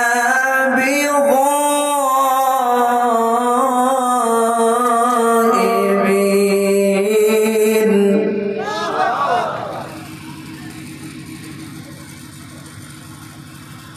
وما أدراك ما يوم الدين ثم ما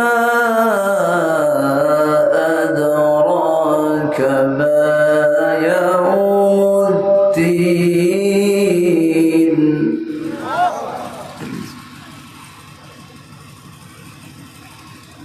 يوم لا تملك نفس لنفس شيئا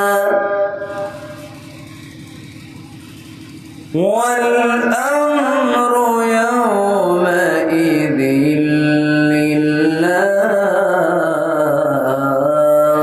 لله صدق الله العلي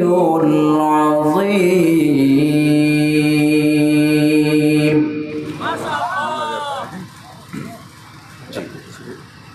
একটু কথা বলো মোনাজাতের আগে 2 মিনিট কথা একটু কথা বলো না না না না একটু কথা বলো করে দিচ্ছি আমাকে দেন আমাকে ঘোষণা দিই সম্মানিত সুধীমণ্ডলী আমাদের বাগমারার কৃতি সন্তান এই তাফসির মাহফিলের যিনি পৃষ্ঠপোষক যার উদ্যোগে তাফসির মাহফিল অনুষ্ঠিত হয়েছে তিনি আমাদের মাঝে উপস্থিত আছেন তিনি অতি সংক্ষেপে 2-1 মিনিট কথা বলবেন তাকে কিছু বলার জন্য আমি বিশেষভাবে অনুরোধ করছি একটু বসেন মেহেরবানি করে বসেন দোয়া হবে হ্যাঁ কথা বলেন আপনারা যাবেন না কেউ যাবেন না 1 মিনিট আউযু বিল্লাহি মিনাশ শাইতানির রাজিম বিসমিল্লাহির রহমানির রহিম আপনারা জানেন যে আমাদের শীতকালে আমাদের এই তাফসির মাহফিল হতো আমরা বিশেষ করে এবারে জাতীয় সংসদ নির্বাচনের কারণে আমরা এই গ্রীষ্মকালে হুজুর আমাদেরকে সময় দিয়েছিলেন আমাদের সময় ছিল ফেব্রুয়ারিতে যে যা হোক আপনারা যারা অনেক কষ্ট করে আজকের এই তাফসির মাহফিল শুনলেন এবং আমাদের হুজুর পবিত্র কোরআন থেকে অনেক অমেয় বাণী আমাদেরকে শোনালেন, আমরা দিনের প্রতি আকৃষ্ট হলাম। আমরা আজকে যে ওয়াদাগুলো ওনার সামনে করলাম এগুলো আমরা আগামীতে আমরা সবাই বাস্তবায়ন করবো, এটা আমার পক্ষে আপনাদের কাছে আহ্বান থাকলো। আমরা প্রতি বছরই চেষ্টা করব আমরা এখানে তাফসীরুল কোরআন করার জন্য। এক সময় এই মাঠ ছিল ছোট, আপনারা জানেন পিছনে একটা বড় পুকুর ছিল। আমরা এই তাফসীরের লোক না ধরার জন্য আমার নিজস্ব পুকুর কিন্তু আমরা ভরিয়ে দিয়েছি এটা মাঠের জন্য। আপনারা দোয়া করবেন এবং যারা বাগমারাবাসী আছেন, গত নির্বাচনে আপনারা ব্যাপক ভোটে আমাকে নির্বাচিত করেছেন। আমার প্রতিদ্বন্দ্বী প্রার্থীতে আমি প্রায় 55,000 ভোট বেশি পেয়েছি। আপনারা আমার জন্য দোয়া করবেন, আমি আপনাদের জন্য সেবা করতে পারি, এটাই আমার কামনা। আপনারা আগামীতে যেন আমরা আবার এরকম কোরআনের মজলিস এখানে করতে পারি, এই জন্য দোয়া করবেন, এই আশা ব্যক্ত করে আমার বক্তব্য শেষ করছি। আসসালামু আলাইকুম ওয়া রাহমাতুল্লাহ।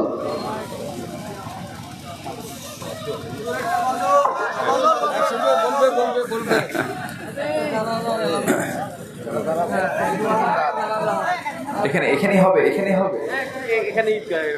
ও আচ্ছা, একটা জানাজা হবে এখানে। একজন ভাইয়ের ইন্তেকাল হয়েছে, যে এক মহিলা না, একজন মহিলার ইন্তেকাল হয়েছে।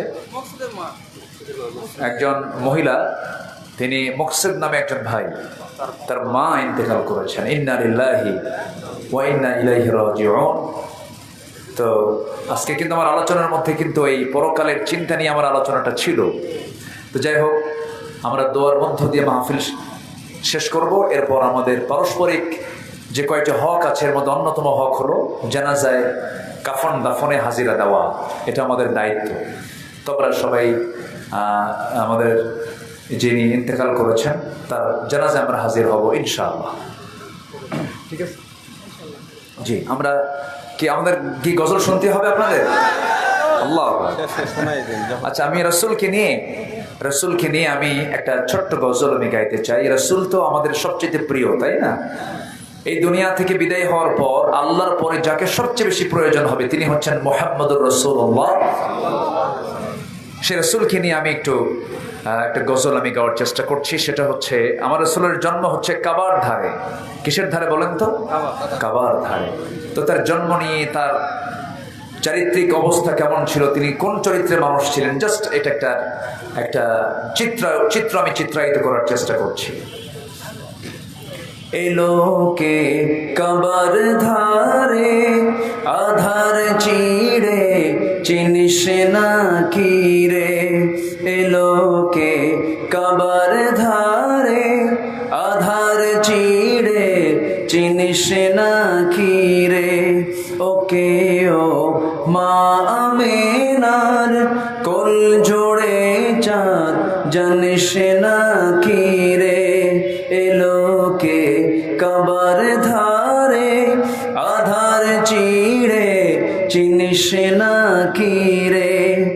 মুতালিব আজকে কেন বেহুশ হেন বকে খুশির বান। বেদনার সুপ্ত ক্ষতে হাত বোলাতে কারে আগমন।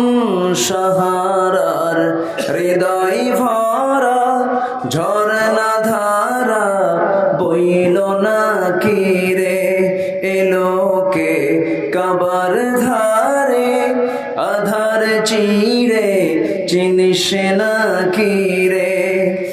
বাগিচায় ছন্দ বিলায় বুলবুলি হায় আজ সে দিওয়ানা।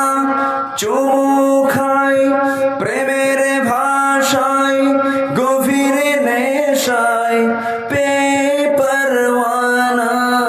গোলাপের অধর ভরে খুশবু ঝরে রয় না বাকি রে। এলোকে কাবার ধারে আধার চিড়ে চিনিস না কি রে।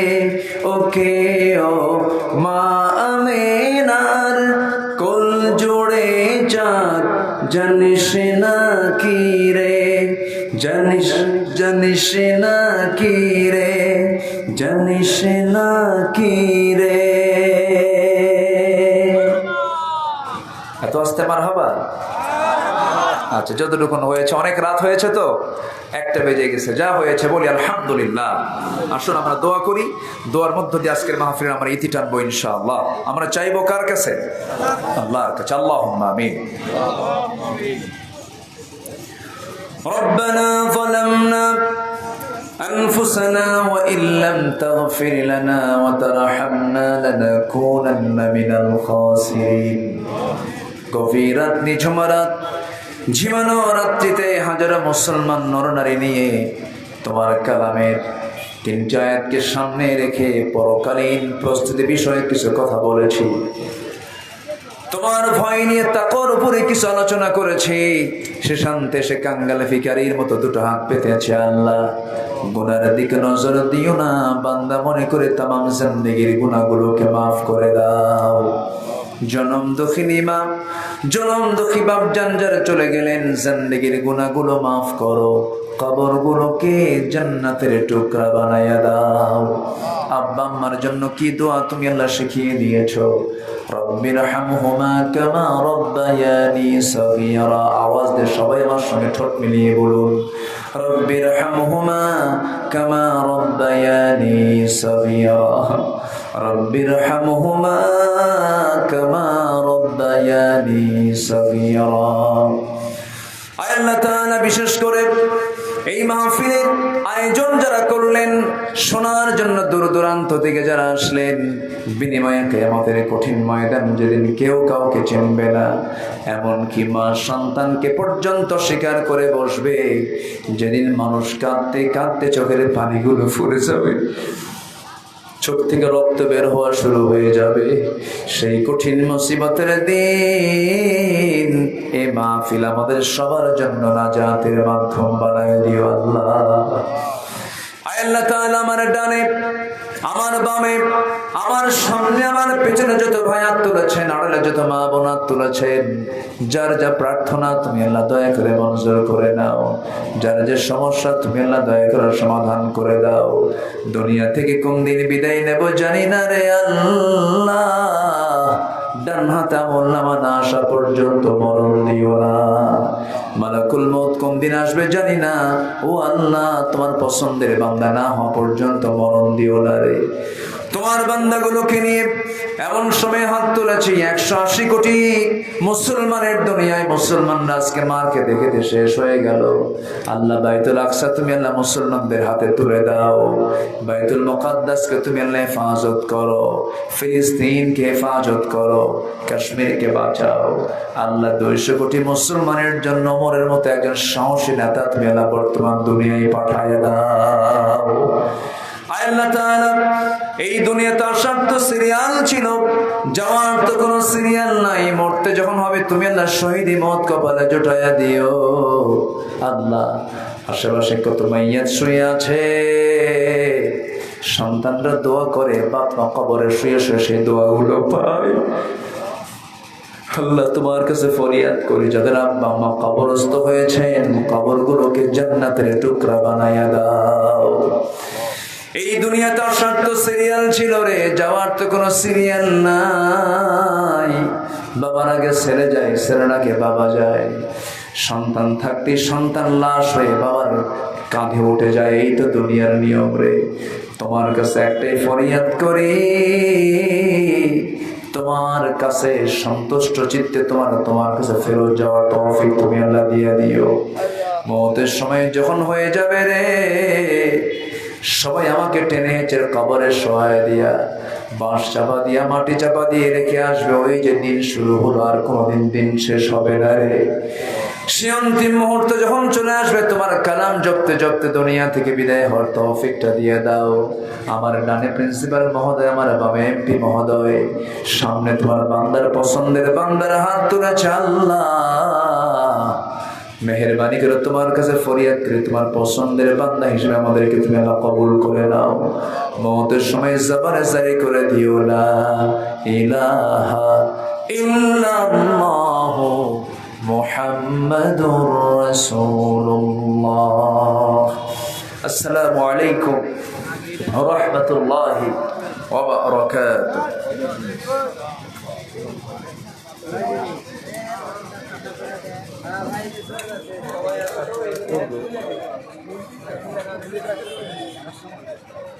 আমাদের এখানে